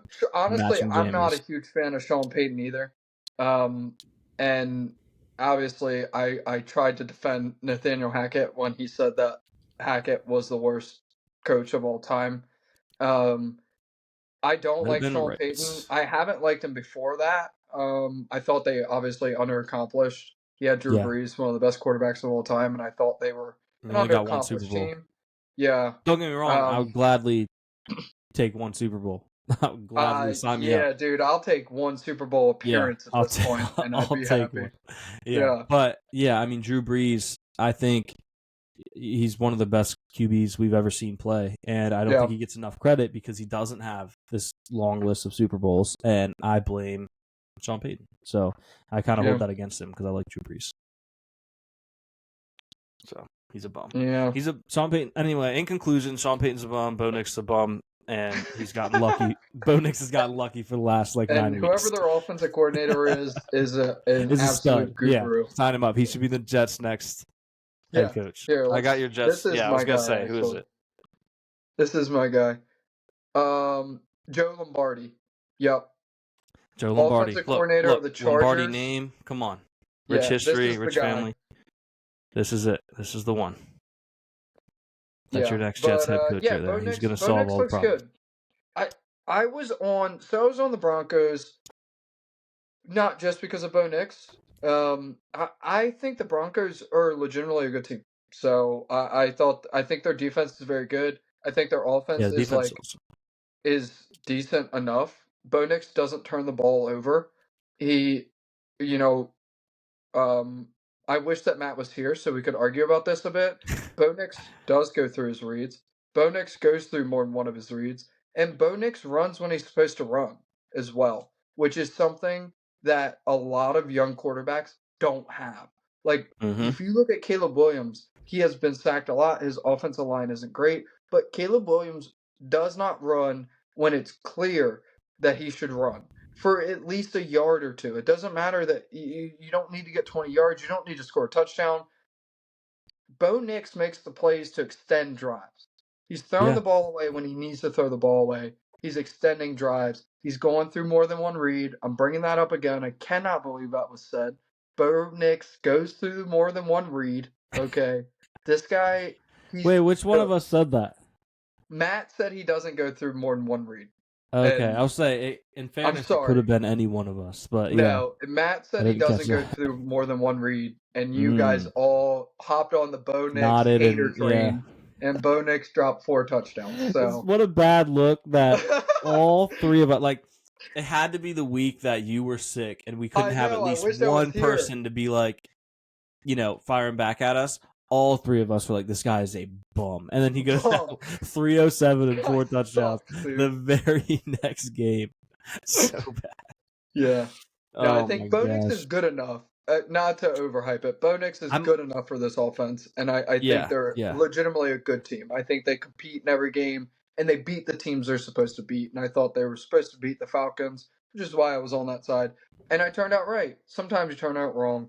It is what it is, right? But I feel I got to take a victory lap there. I feel very good about it. I might have to go back and clip the part of us saying, all 3 of us saying that he's so bad, and put it out with the clips of this episode, and let people. You gotta just let people dunk on you sometimes. Right now, dude. Sometimes you deserve to be dunked on, and I probably should let Broncos fans have that opportunity. How many Broncos fans do you think listen to us?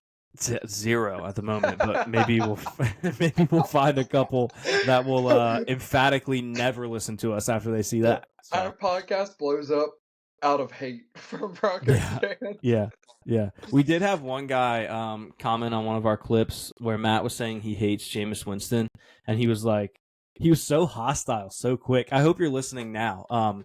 I can't remember his name off the top of my head. I think his last name was Maddox. I remembered that because of James. But he was so hostile right away. I was like, take it easy, man. He was like, he commented, he's like, yeah, first and last time I'll ever hear from this show. Who hates Jameis Winston? And I'm like, me and Caleb both, I think he commented from our account and I commented from mine. And I was like, yo, to be fair, that was our guest that said that. We love Jameis. Okay, hold on. Blame it on him. Dude. Please blame it on him. I was like, look, Jameis Winston's a good guy, or 2 weeks ago. Like, come on. For real, I was like, look, we love Jameis, but I can't speak for our guest. He's the one that doesn't like him. So, he did say he was like, okay. He was like, okay, fine, you got me there, and then he followed us. So I hope you're listening. Yes, I hope you're enjoying. I hope you're somehow still here at hour and 20 minutes in because we got more. Yeah. So. Yeah, we're fans of Jameis. Yeah, we got another hour to go. Yes, we love Jameis. One of these weeks, me and Caleb will do a Jameis matching jerseys day for you.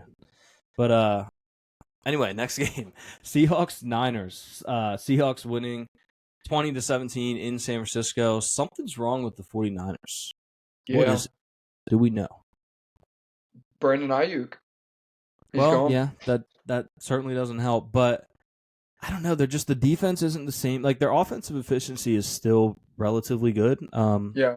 Obviously Shanahan offenses always are, but their defense has not been the same. So last year under Steve Wilkes, who they fired in the offseason, the Niners held opponents scoreless, completely scoreless in the fourth quarter 11 different times. Wow. This year, through 10 games, they have yet to force a scoreless fourth quarter. So something is not clicking. I haven't watched a ton of the Niners, so I'm not going to Yeah. pretend to know what I'm talking about, but I do know that they don't look like the same Niners. Yeah. I haven't watched a ton of Niners fans Niners sound off in either. the comments because I don't know what the problem is. I will say, looking at their results, this is not a very good football team. I mean, No, it just doesn't seem like it. they beat the Jets, of course. They lost to the Vikings. They lost to the Rams. They blew the Patriots out. That makes sense. They lost to the Cardinals. That Cardinals game was close, too. They were up. There's been a few games where they've been up, but haven't put teams away. The Cardinals game, I think they were up 23-10 at one point in the second half and Yeah, lost 24-23. The Chiefs game, they lost by 10. The Cowboys came back late, I think, on them. They still beat the Cowboys, but they only beat them by 6. Same with the Buccaneers. The Buccaneers came back and tied the game, and then the 49ers won it by a field goal.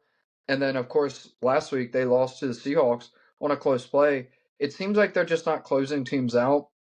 I'm going to stand by my Ayuk claim. Ayuk is an absolute dog. He's one of the best receivers in the league. And he's a pivotal part of that offense. Um, yeah. I do and like you him look, better than Debo, and I have for some yeah, time. that. So I would take him over Debo every day. I was about to say that. Like Debo, somebody put up a stat on Twitter. I saw it. He has 40 receptions, 500 yards, or something like that. He's making $28 million a year. It's like, when Yeah, are we going to have that crazy. discussion? You Debo know? might, and I say might, he might be a better football player than Brandon Ayuk, but Brandon Yeah. Ayuk is a much better wide receiver. Yeah, 100%. I wouldn't even say that he's a better football player. I mean, they run. Yeah, He runs the ball still. The teams are just ready for it. Like they've yeah. adapted to where he is on the field, and they're scheming towards it. I, I don't know. I think this week's going to be a big test in Lambeau against the Packers for them. And then they go to the Bills. I mean, I this want to go to that team. game so bad. I don't think I'm going to be able to make it happen, but Oh, I want really? to. That'd be a cool one to go to. This team could be 5-7, Yeah, and so they're 5-5 right now. Technically last in the division. That whole division is jumbled up with the Cardinals having a 1-game lead, or I guess when you yeah, factor in tiebreakers, I think it's 1.5. But their schedule is tough. They're 5-5 right now, and we can breeze through this real quick and see how many wins do we think they get to, because they've got the Packers this week. I don't know that they win that game. I think The it's a Packers, loss. I think the Packers are hungry because that's who they lost to last year. If you watch that game, you hate to say should have won. A team should have won, because if they should have, Yeah, they would have. But like they dropped like 2 or 3 interceptions right in the hands that they dropped because it was raining. Who's to say it doesn't go differently this time? They could very well lose that game. So, like you said, Packers, Bills could lose both of those games, be looking at 5-7, and it doesn't get that much easier. Like the Bears, they should be able to win, but after that, you have the Rams. The Dolphins are playing good football since Tua's been back. Then you have the Lions, and then you play the Cardinals again. Like, yeah, there's only one game in there that I'm like, they should definitely win that game, and that's the Bears. All the other ones, you could make a case for the Niners, but yeah, I'm not sure how many they're going to be favored in. I would say they're going to be favored. I don't know if they're offhand if they're favored this week. If not, I see 3 other games where they're going to be favored, but I don't think they're going to be heavy favorites in 2 of yeah. them, Rams and Dolphins. I mean, this team could possibly finish the year with 6 or 7 wins, and Yeah. that's crazy to say. Yeah. I I mean, I'm mean, rooting for him because Jimmy has some futures bets where he needs them to win the division that yeah, have huge payouts, but yeah. they've got a tough road ahead of them if they're going to pull I'll it tell off. you what. If they win 6 or 7 games, they should fire Shanahan. and Yeah, he yeah, should come they to the Jets. should. I don't even know. I'm trying to think of what openings there might be where he could even land. And maybe even one, if there was a podcast out there that maybe suggested his dad work for them, Wow. I maybe they mean, just do who both. knows? Yeah, who knows? Endless That would be possibilities. crazy. If it happens, you heard it here first. Yep. I will Source clip this and vibes. post it everywhere. Yeah, because the vibes are telling me that. Actually, the vibes are telling me that's not going to happen. But they're also telling me that it's worth talking about. So who Yeah. knows? It's Who worth knows? 5 minutes of our time. Yeah, definitely. Let's see. That was it for that division, and this was, I guess, the game of the week. The Bengals and Chargers ended up being a great game as well. But I would say the most anticipated matchup this week was my Bills hosting the undefeated 9-0 Boogeyman Chiefs. The Bills came out on top 30-21. I want to give credit to Sean McDermott here because, like I said, Mahomes is the boogeyman, right? And he's, every time it's like Josh Allen makes this great play and gets us in position to win the game. Whatever it might be, whether it's a huge throw on a second or third down to set up the game-winning field goal, or like last year, Tyler Bass misses the field goal and we lose the game in the playoffs. And McDermott has learned from the past, do not give Mahomes the ball back. We were Yeah. up 2 with the ball in field goal range, even though I don't know what really is field goal range with Tyler Bass these days. He decides, let's put the ball in our best player's hands. We need 2 yards. Give the ball to Josh Allen and see what happens. And because you don't want to, even if you kick the field goal, even if you make it, you're still giving the ball back to Mahomes where a touchdown wins him the game. Why would you do Yeah. that? It So, feels like a and loss at that point. yeah, and it feels like a mistake. McDermott, who I like, it feels like a mistake he would make. And to his credit, he didn't. He let Josh Allen win him the game. Not only does he pick up the first, he picks up a touchdown, and we go up by 9. And Joe Brady actually said he was asked if he had kind of a uh-oh moment on that play because he had just stated that he called a play expecting the Chiefs to line up in man, and they lined up in zone. So as soon as they snapped the ball, he even admitted, he was like, "Yeah, I had kind of an uh-oh moment when they snapped it because that was not what I was expecting." But then this is why you put the ball in your best player's hands and let him Yep. win you the game. Josh Allen just makes a play. I mean, there was a point in that play just after he stepped up where he still maybe could throw it, maybe he could run it. There were 3 defenders who had a legitimate shot to stop him shy of the first down. And I think I speak for most Bills fans and maybe a lot of others, I don't know, where right at that exact frame, I already knew we had the first down because I was like, none of those 3 guys are going to outwill Josh Allen to getting this first down. It doesn't matter if they get there before him. He's going to pick it up. I was And just about to say that. what I didn't expect was the touchdown. That was awesome. Yeah. But yeah, it's just credit to him. I mean, he I've said it a million times, but let your best player win you the game. Tyler Bass is not your best player. And like I said, even if he made that field goal, you're still putting your defense in a tough spot. So Yeah. the defense was awesome on Sunday. I mean, 21 points is not exactly locking them down, but we did shut down Travis Kelce, who was coming off his best 3 weeks of the year. Picked off Mahomes twice. That first, I actually have this in my notes. Let me see where it is, 'cause I want it word for word what I wrote down. Mahomes' interception was Will Levis bad. The first one, he gets off the hook because he is amazing. Yeah. That first interception on his first throw of the game was comically bad. Yeah. Like horrible. But yeah, I don't really have anything else on that interception. I just wanted to point out that it was a really bad interception. It was, and I feel like he's really been bad. making.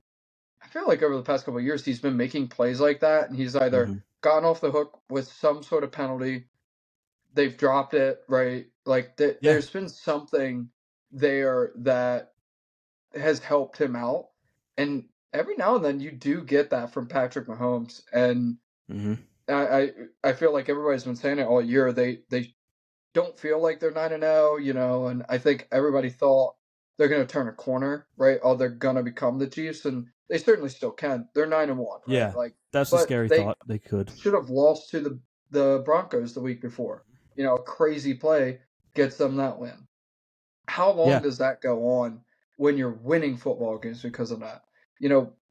Before, like in this dynasty, it feels like the Chiefs are extremely good. They needed no help to win, and then they'd still get a little extra help, whether it was a bogus call or something random would happen. Now they're just winning games because of that, it feels like, where they're always close. It's always a tight competitive game. They can't really push the ball down the field. One thing I will say, I thought the Chiefs, and maybe they'll go to this week, they spammed Xavier Worthy in the first half, and I yeah. felt I don't. like their offense was really good, and they went away from him in the second half, and it felt like they started to stutter a bit, and it was just like, you have this kid, they're hitting him with end around screens, they're hitting him on a slant, go route. He had 4 touches in the one play. I think he scored the touchdown. He had 4 or 5 Yeah, touches that drive. It was 11 yeah. plays. He was half of it. And that was hmm it for him. And it's like, as somebody that's drafted him multiple times, but also as just an NFL fan, you've kind of been waiting for that. And they finally did it, and then they went away from it. And is that something that they were like, okay, let's see if it's going to work? Right? Let's shelve it again because they're only looking to win. They don't care about Yeah, anything else. They just want to win a Super Bowl. That to me was like maybe a casual thinking, like, why are they doing this? And now that I'm speaking about it, maybe that's what it is. They're just yeah, storing it.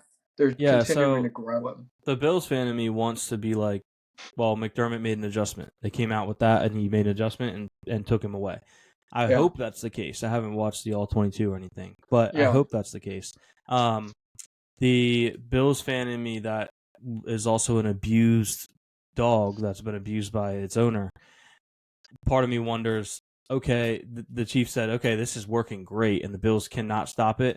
Yep. Let's not put our carriage before the horse here. Let's save that because we're going to see them again, Yeah. and maybe bailed on that plan. But I had a moment early in that game when they were feeding Worthy on that drive where I said to myself, I should have seen this coming. We traded them the pick to get Worthy, so of course they were Yeah. going to try to show him off. So I was mad that I didn't Oh make a bet man. in accordance to that. That was definitely, to me, in that moment, it felt like Andy Reid being like, haha, look at the toy you gave me. Look You know at what I mean? yeah. And yours is on the sideline because Keon Coleman's hurt, who I think has Yeah. been much better than Worthy this year, but that's another discussion. Yeah. Either way, I felt like, yeah, they were trying to show him off. Like, well, look what careful what you wish Only for time will because you tell. you gave us this guy. Yeah. Um, lastly, on that game, you talk about the Chiefs getting, whether it's a call or some weird play at the end that bails them out. They probably still, even if they scored on their last drive, they probably still don't win the game. You can never really count them out, but they were down 9. But on that last drive, if I'm going to call out bad officiating when it does affect the game, I need to call it out when it doesn't. There was a clear drop on Yeah. third and 13, and it set up 4th and 3, and there's never been a clearer drop in the history of football, and they just counted it as a catch, and they're like, "Yep, 4th and 3, okay, let's go." Yeah. And lucky for us, they end up getting a holding call on the next play, and it becomes 4th and forever, and Yeah. we Ball doesn't Holmes throws a lie. pick, and we win. Yeah, ball don't lie, exactly. But like, yeah, I don't want to, if it comes back around where I'm finding myself saying, this cost us the 100%. game, and I complain, I have to mention it when it doesn't affect the game, because that doesn't Yeah. make it a good call just because Well, because it didn't ultimately affect the game doesn't make it a good call. That was a they have horrible missed all call. these assists now, right? Like they're Yeah, assisting this. Oh wait, 5 seconds later, this guy actually didn't score. We don't need to take 2 minutes. How does that? Like it was one replay on the screen. It was clear he didn't catch it. yeah, It should have been called on the field. It was yeah. that bad, and they let him go. Like that makes no sense to me. You would think New York would be calling in and saying, hey, Yeah, clear as day drop, change the call. But yeah, for whatever reason, they didn't. So Yeah. that's a little Luckily, it didn't frustrating, but affect the outcome. yeah, Because that fortunately would we have that would we have got the win. been that would have That would been hurt. really frustrating. Yeah, that would hurt. Even as somebody that doesn't have skin in the game, I hate when stuff like that happens. Yeah, I mean, well, if you're the Chiefs, they would gladly take it because they even if you remember last year, they wanted the refs to pick up a flag, a game-changing flag, simply because the play was cool, and they Yeah, even said that yeah, after the game. Oh, that was a Hall of Fame play. That was a cool play. You can't throw a flag on that. yeah. You can't throw a flag on that. Okay. Well, Well, you the can play because worked he's because you offsides. were an idiot. Yeah, Yeah, sorry. ridiculous. But anyway, after that, we talked about how it was a great slate if you did Steelers, Bills, and the night game. The night game was awesome. The Chargers looked to be dominating the Bengals early on for the majority of the game, and everyone's bets were over because the Chargers weren't running the ball, and the Bengals get back in the game, which led to ultimately the weirdest fourth quarter I've seen in a while. Yeah, Because I think there was a stretch where they ran like 10 plays in under a minute because yeah, but neither team was running the ball, which was so crazy, yeah, especially if, I don't know if anyone out there needed J.K. Dobbins or anything, but like you had to be frustrated watching that game if you did because they were in prime position to run the football, especially after like the two big plays that Herbert made to yeah, McConkey. Now you're got to be thinking, okay, now you run the ball to set up the field goal, but now it's too late because I still need, who knows, probably 19 yards. And what are yeah. the odds he's going to Like break out a 13 run? yards, Yeah, and 13 yeah, yards, maybe it's 13. What are the odds he's going to break out a 20-yard touchdown here and hit anyone's bets? But I can't imagine there's anyone out there that happened to.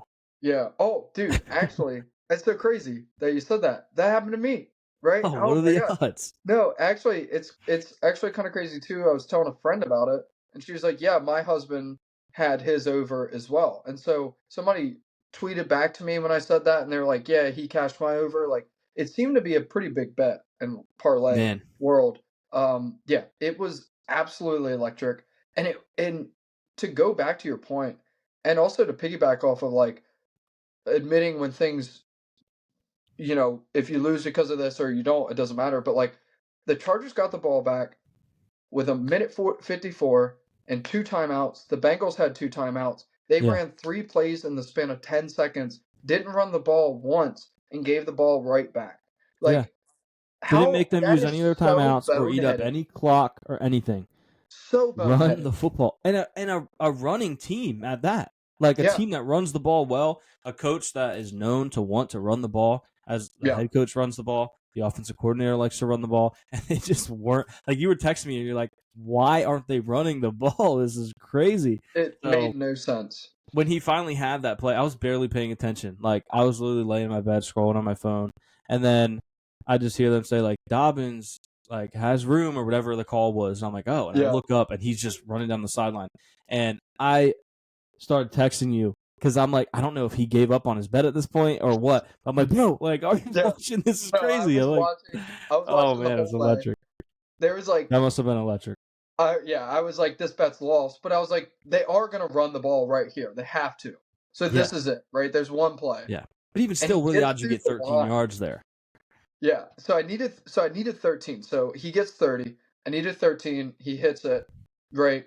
But there's a defensive back that meets him at 10 yards, clips him in the legs at 11 yards, and I saw my life flash before my eyes. I thought for sure he was gonna get tripped up, and he Yep, you'll kept be like a going, yard short. and I went nuts, dude. It was oh man, it was so crazy. Yeah, Man, that's awesome. that was awesome. So for the viewers, I had a 7 leg parlay, I think it was, and the last leg I needed was J.K. Dobbins over 40 rushing yards, and he had 6 at halftime. He had 13 going into the fourth quarter. He had 27 going into the last play, and he broke off. Obviously, everybody knows the long touchdown to win the game with 20 seconds left, and it was the greatest feeling I've ever had. It was awesome. So One of the craziest backdoor covers I've ever seen. yeah, definitely the Um, craziest I've ever had. I've yeah, I never mean, just really been a unreal. part of that. So, but it was awesome. My bank account, thanks, J.K. Dobbins. I bought my best friend and myself matching J.K. Dobbins jerseys because that's what you Love do when that. you hit a big bet. So, Love that. yeah, That's huge awesome. J.K. Dobbins fan. That's awesome. Speaking of parlays and your parlays, to be specific, we have a game tonight in Steelers Browns that I know you have a parlay for. This game, if we're gonna start talking about some of this week's games, which I don't have a lot noted because I do think this is the worst slate of the year so far, especially the Yeah. 1:00 games. But touching on this game, the Browns, I didn't plan on talking this game too much, but this does feel like a weird Browns cover game. Steelers coming Ooh, off a huge win at home. yeah. Now they're short week and they're going against a division rival in the Browns. Like I could see this game getting weird. Cover, maybe I even win. The Steelers are a much better I team, but I could may see or this may game getting not weird. have already put money on Brown's money line. Love This that. feels 100%. I mean, looking Caleb's at it not even last here night, to boo so you. Caleb's booing his yeah, phone right now. yeah. Listen to Caleb's this. got his thumbs down, hoping for some rain. Yeah. Yeah. Yeah. So for everybody that knows, we're recording Tuesday night. So last night after the game, Monday night, I was looking at all of the odds, just doing some research. The odds are insane, or they were last night. Najee Harris, I think, is now minus money to score a touchdown. He was plus 130 last night. There was not a single player Crazy. at minus money to score a touchdown, which I think is absolutely insane for any football game, no matter what the total is. And the Browns opened up at 4.5 point underdogs, and they're down to 3.5 now. So I think you hit the nail People on are the thinking head. what we're thinking. Yeah, I think a lot of early money is on the Browns. Short week, Browns obviously got blown out, and they're not a good team. But there's something about Jameis Winston. We're going to wrap this back up for our Browns fan. We love Jameis Winston on this show. I'm all over Jameis Winston, over passing yards, over touchdowns. Like, I think this just feels like one of those games where it's a really good defense. Jameis is going to come out here, throw 250 yards and 2 touchdowns randomly, and I think the Browns sneak like a 24-20 win against the Steelers. They're also at home. I saw a stat, or actually, I think it was Matt brought it up. Thursday night home teams cover 60% of the time or something like that, maybe even higher. Mm-hmm. Browns are at home. Steelers just played, massive win. They celebrated that. It was a tough game, right? And they spent all last week game planning for that game. So they have 2 days this week to game plan for the Browns, who have a new quarterback. They don't even have enough film on the quarterback. The So, Browns? You there? yeah, can you hear me? The Browns have a new quarterback?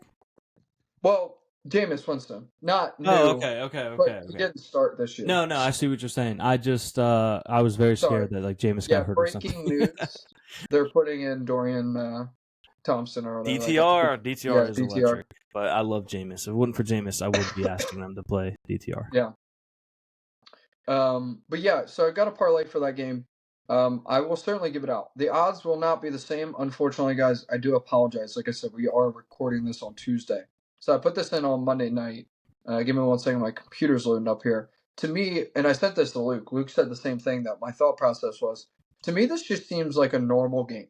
Like it's a 50-1 parlay, and it Mm-hmm. seems like these things easily could happen, right? Yeah, So so normally with like a 50-1, there's gonna be something that stands out. Like yeah, if you're picturing this parlay right now, maybe you're picturing like Tanner included like a Cordell Patterson touchdown or like a yeah, Darnell Washington, Pierre Strong, like something that will really juice up the odds.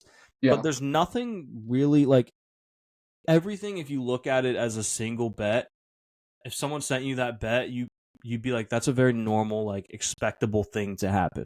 And he has it parlayed, so I think I'm gonna tail this. I wish I would have got it in before the odds changed.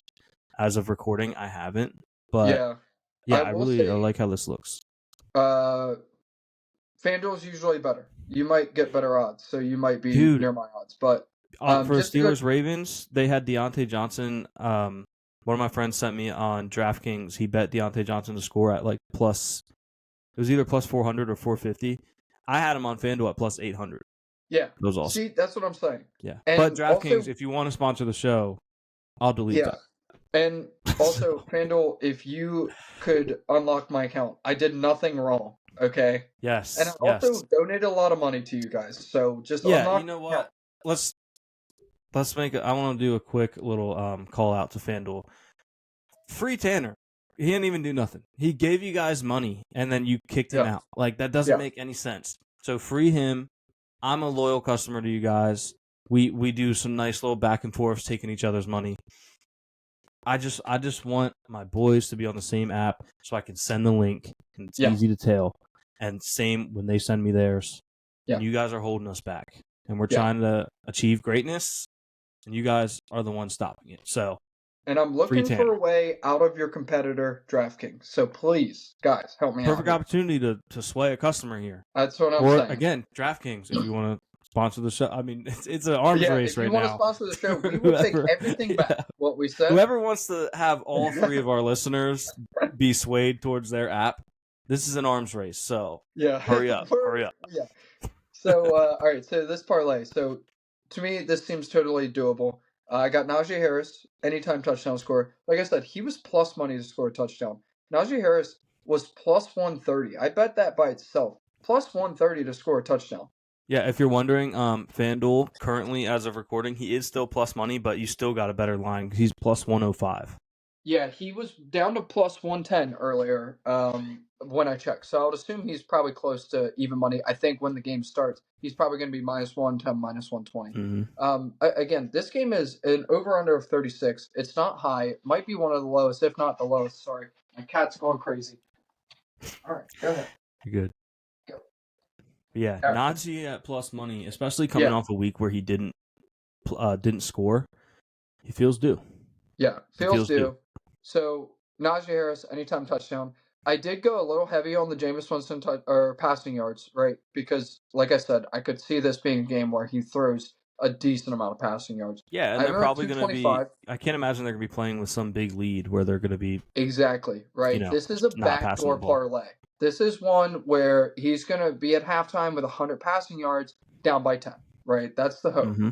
So Jameis Winston, 225 passing yards. I think I got that at like plus 250, right? That seems like a really good bet by itself. Russell Wilson, 175 passing yards by himself.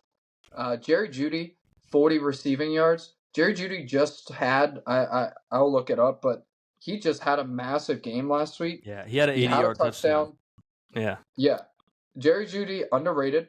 Okay. Yeah. The last 3 weeks, Jerry Jeudy has put up 142 yards, 73 yards, and 79 yards. Okay. I got him for 40, and that's plus money. Or it was minus money, sorry, but it was like minus 110. Jalen Warren, over 12.5 receiving yards. Check down monster. Who knows? You just need one to get 10 yards, right? And nothing to get blown up. That's the hope. Yeah, I love taking Jalen Warren for you have him for receiving, right? Yeah, receiving yards. And they scheme him up. They get him out into the slot a little bit. They scheme him up on some swing passes. It's not all checkdowns, but he's there for checkdowns too. And then Jerry Jeudy score another touchdown, which right now by itself, guys, it was plus 375. And I want to go through these lines real quick because again, I know that the total's low. It was 36. It's 36.5 now. That's still 5 touchdowns. Like they have to. The game has to get there somewhere. And again, Najee Harris is plus 110.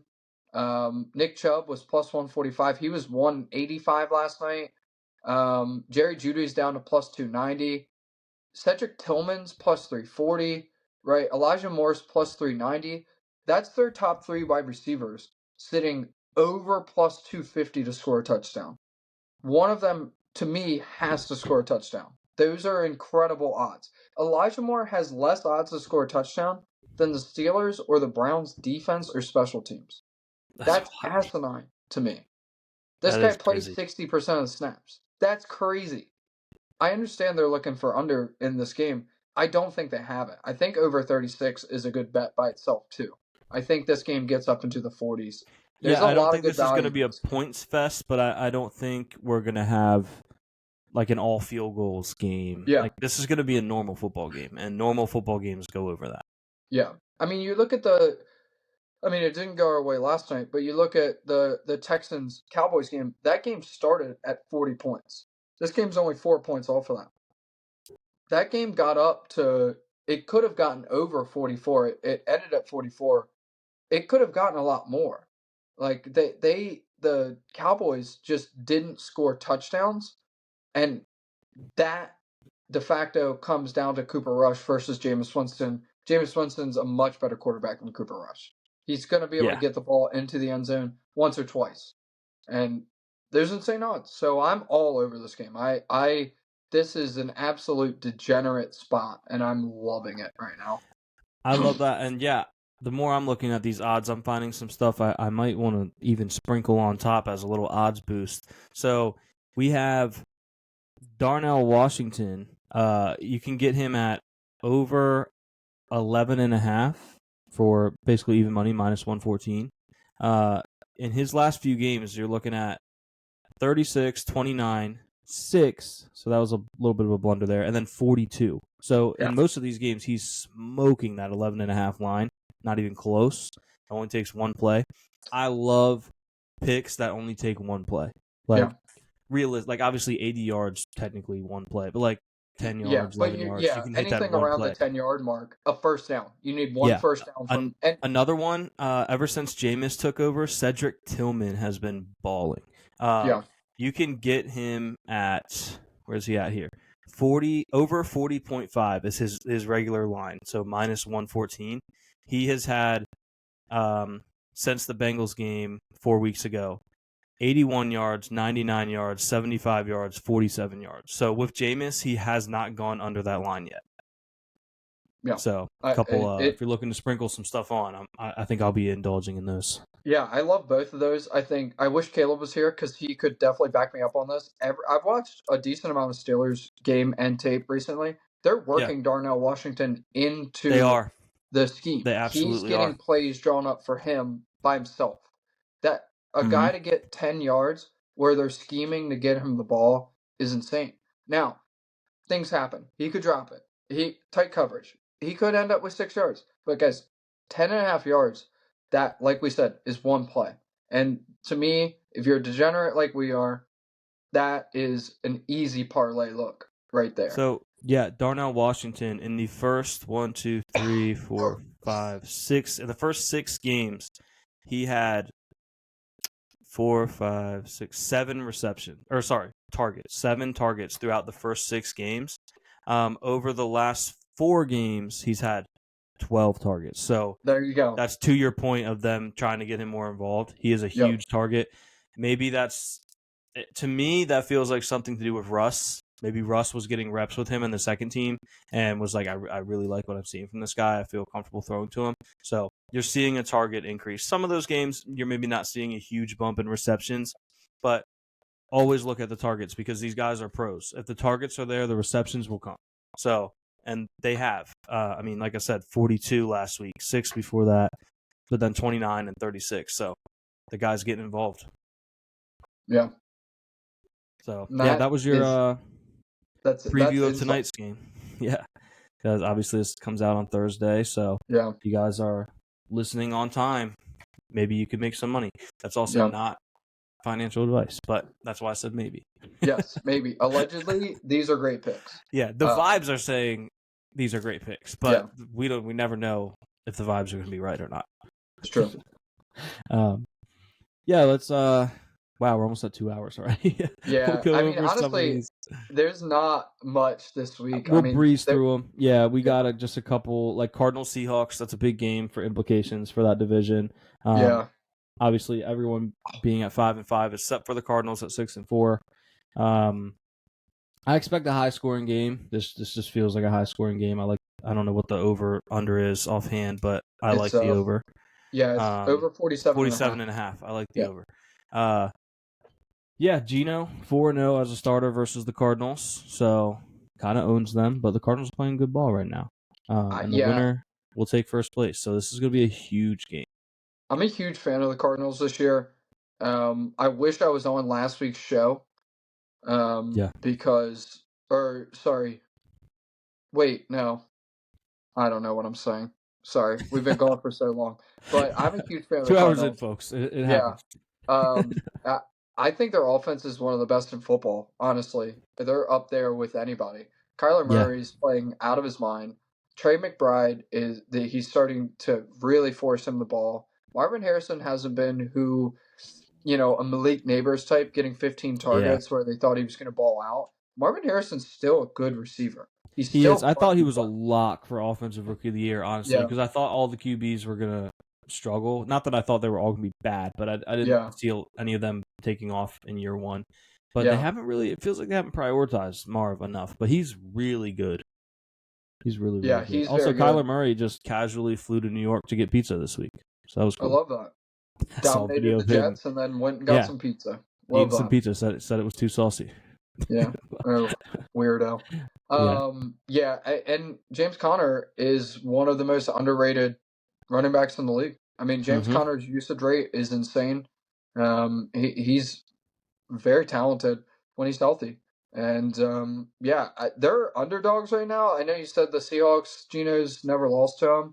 It's a great spot to take your first L. I think the Cardinals are a sneaky playoff team. I could see them beating someone like the Lions in the playoffs where They're gonna win. nobody I think they're expects gonna it. win a playoff game. I think they're Yeah. gonna win a playoff game.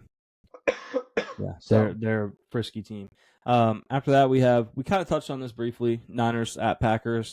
Packers have won 5 of their last 6 games, but the 49ers have won 4 of the last 6 meetings against the Packers. Huge game for the Niners with falling behind in their division. And then we have the last notable game. Like I said, my least favorite slate of the year so far. I didn't even mention any 1:00 games because they're that bad. yeah. So this is the week you take your girl apple picking or whatever she wants to do. But Eagles at Rams. I only note I had for this was I don't have any specific notes on this game, but I think it's going to be fun. So Yeah. I like I don't that. really know And why. It just feels like it's going to be a fun game. yeah, the Rams are 2.5 point underdogs right now at home. That line's about to move, so by the time this comes out, I would assume the Eagles will be -3. Yeah, Um, I think the Eagles they should continue to roll here. I think they yeah, probably yeah, win by 5 or 6 points at least. But you never know with the Rams. I mean, Matt Stafford sometimes he shows up and it's like 2012 Matt Stafford, and he's like he did against the Seahawks. And then sometimes he shows up and like last week against the Dolphins, and he's just doesn't have it. So I don't think the Rams are as good as people think they are. And I would take the Eagles pretty heavily here, even on the road. yeah. I do think the Eagles come out on top, but I don't know. I just have this weird feeling the Rams are going to hang around. Maybe they don't complete the job, but Yeah, I can see them hanging around. I did have that was really the last thing, but there was one thing I missed. Some housekeeping here. When we were talking about the Chargers and Bengals, I had one note that I forgot to mention, and I'll say it exactly how I wrote it. Quote: I'm kind of getting annoyed with Joe Burrow's body language. Parentheses unfair gripe, yeah, but I don't know. It's just like we get it. The team's you not doing as good as you thought. Like I don't know, man. Pick your head up and go to the locker room, and then you can mope around. Like yeah. Did you see it feels like an his all out. post Like look at game? me, look how sad I am. Yeah, did you I see don't his know. post I don't game know. interview? Something about they asked him about like the field goals or something. He had like a 1 word answer. I don't I remember. wouldn't watch it. No, they said this lady asked him, "Is this your most frustrating year?" And in the body language that you're talking about, he's like, Yeah, "Yeah." And she was like, "Why is that?" And he was like, "Look around," or something like that, something of that yeah, nature. He's very yeah. upset, and so I Like don't I get disagree it. with that. Yeah, I I get it. do, He's playing out of his mind, and they still yeah. suck. But like, I don't know. I Well, it's did, like I said, frustrating. even in my note, I did say it was an unfair gripe because Yeah, he has every right to be frustrated. But I don't know. Maybe it's just a pet it, peeve. His body language is annoying me lately. yeah. I mean, we talked about it a little bit with DJ Moore too, like how Yeah, frustrating it is to see guys visually frustrated. So I definitely understand your gripe, yeah, but I kind of understand his point of view too. Is like he's playing out of his mind, and they really shouldn't be 4-7. I mean, if they no, replay that final 3 minutes again, and the Chargers do the same thing, the Bengals should win that game. Like yeah, and they should have beaten the Ravens. Like I can definitely understand why he's frustrated with that. Again, same as DJ They Moore. could have swept the Ravens. Again, Yeah. shoulda, coulda, woulda. They didn't. They got swept They by them. didn't. But, like, they Yeah. could have literally swept them. I Yep. think someone did that thing people like to do around this time of year where they flip all the one-score games, and the Yeah. Bengals were, like, the 1 seed. Yeah. I mean, Cool. Great. they've lost so many close The games, but they dude, have lost. The Jets would be like 9-1 or 8-2 if you did that. How cool is Yeah. that? The Jets suck, right? You're Yeah. only as good as your Exactly. record is, and there's a reason you're losing those close games. Like teams win close games not because of the luck of the ball or the luck of the bounce of the ball. Sometimes it happens, Yeah. but usually they win because they're better. And Yeah, usually that's they win just because what it good is. teams know how to close a game out and win a game. Yeah. I will say, I do want to touch on the Ravens and Chargers play Monday night. And Oh, yes. I almost forgot about that one. yeah, That's going to be that fun. is going to be a good game. The Harbaugh I Bowl. think this game, and I'm not saying that it's still open, I think MVP polling may be closed, but if Justin Herbert goes out, has a massive game, and Lamar Jackson stinks again, this could be the start of Herbert MVP. The It's a Herbert long MVP shot right talks. now. I don't know. I think they vote pretty late. Like Well, I'm it's not saying that the definitely polling is legitimately closed, but it seems like it. I don't know. mentally Let's see if I can closed. get some future odds. I would assume Lamar is minus money at this point for. No, he fell this week. He's still top 2. The leader is Josh Allen right now at plus 125, and Lamar is plus Really? 200. Yeah, Herbert is 1, 2, 3, 4, 5, 6th at plus 2,500. So yeah, I guess if he had an awesome game head to head against Lamar, which shouldn't matter, but for whatever reason it always does, because he's not playing against Lamar; he's playing against Lamar's defense. Yeah. But yeah, if he has a great game against them and Lamar struggles, I could see him making a huge leap. Maybe this would be the week if you expect that to get in and either have a cash out option, or if at that point you're a believer, maybe you hold on. I might get in on that. They play plus 2,500. Yeah, I mean, it depends on how they want to play it, right? Like, if he has a massive game, they have some bad teams on the schedule still. They play the Falcons, they play the Patriots. They do still play the Chiefs if he has a big game against the Chiefs as well and against the Ravens. He could be in the MVP conversation. And yeah, I think he proved that against the Bengals. With that, who knows what they're going to do if they get back to running the ball. But just something I wanted to note because I'm a huge Herbert fan and he looked incredible and he's mobile. He had a sprained ankle at the beginning of the year. That seems like it's fine. He ran for 65 yards, I believe it was, on Sunday night. So if he can keep that mobility up, he looked incredible in that game. I love Justin Herbert so much. He's my favorite QB outside of biasly Josh Allen. But like I have a jersey and everything. That's my guy. But yeah, and for if you were wondering, Bo Nix plus 15,000. So sprinkle a little something on that. Dude, Bo Nix MVP. I might sprinkle a little something onto that. I like that. See, that's a good one, right? Bo Nix, right now, 14 touchdowns, 6 interceptions. They got the Chargers, they got the Bengals left, and they play the Chiefs the final game of the season. What if they run the table?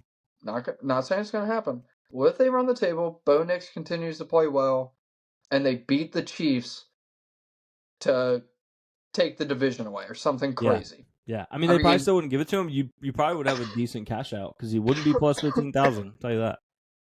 Yeah, be far better than that. Yeah, and before we leave, Anthony Richardson plus 50,000. Why is that even an option? You're giving your money away, dude. But he did play great this week, so I'll give him some credit. Yeah, I don't know if he played great. I think the Jets just suck. Hey, you can only play who your opponent is, and he played well against his opponent. That's very true. So. And AR did play some football last week, so. Yeah, yep. All right, well, that's been the longest episode of Yelling at Sports ever, but I had a good time recording it, so I hope you guys had a good time listening if you made it this far. And if you didn't, I understand. It's you got, things going on. Marathon. So, yeah, exactly. So, yeah, we'll talk to you guys next week. Good luck with your bets. Guys. Peace. Whoa, I got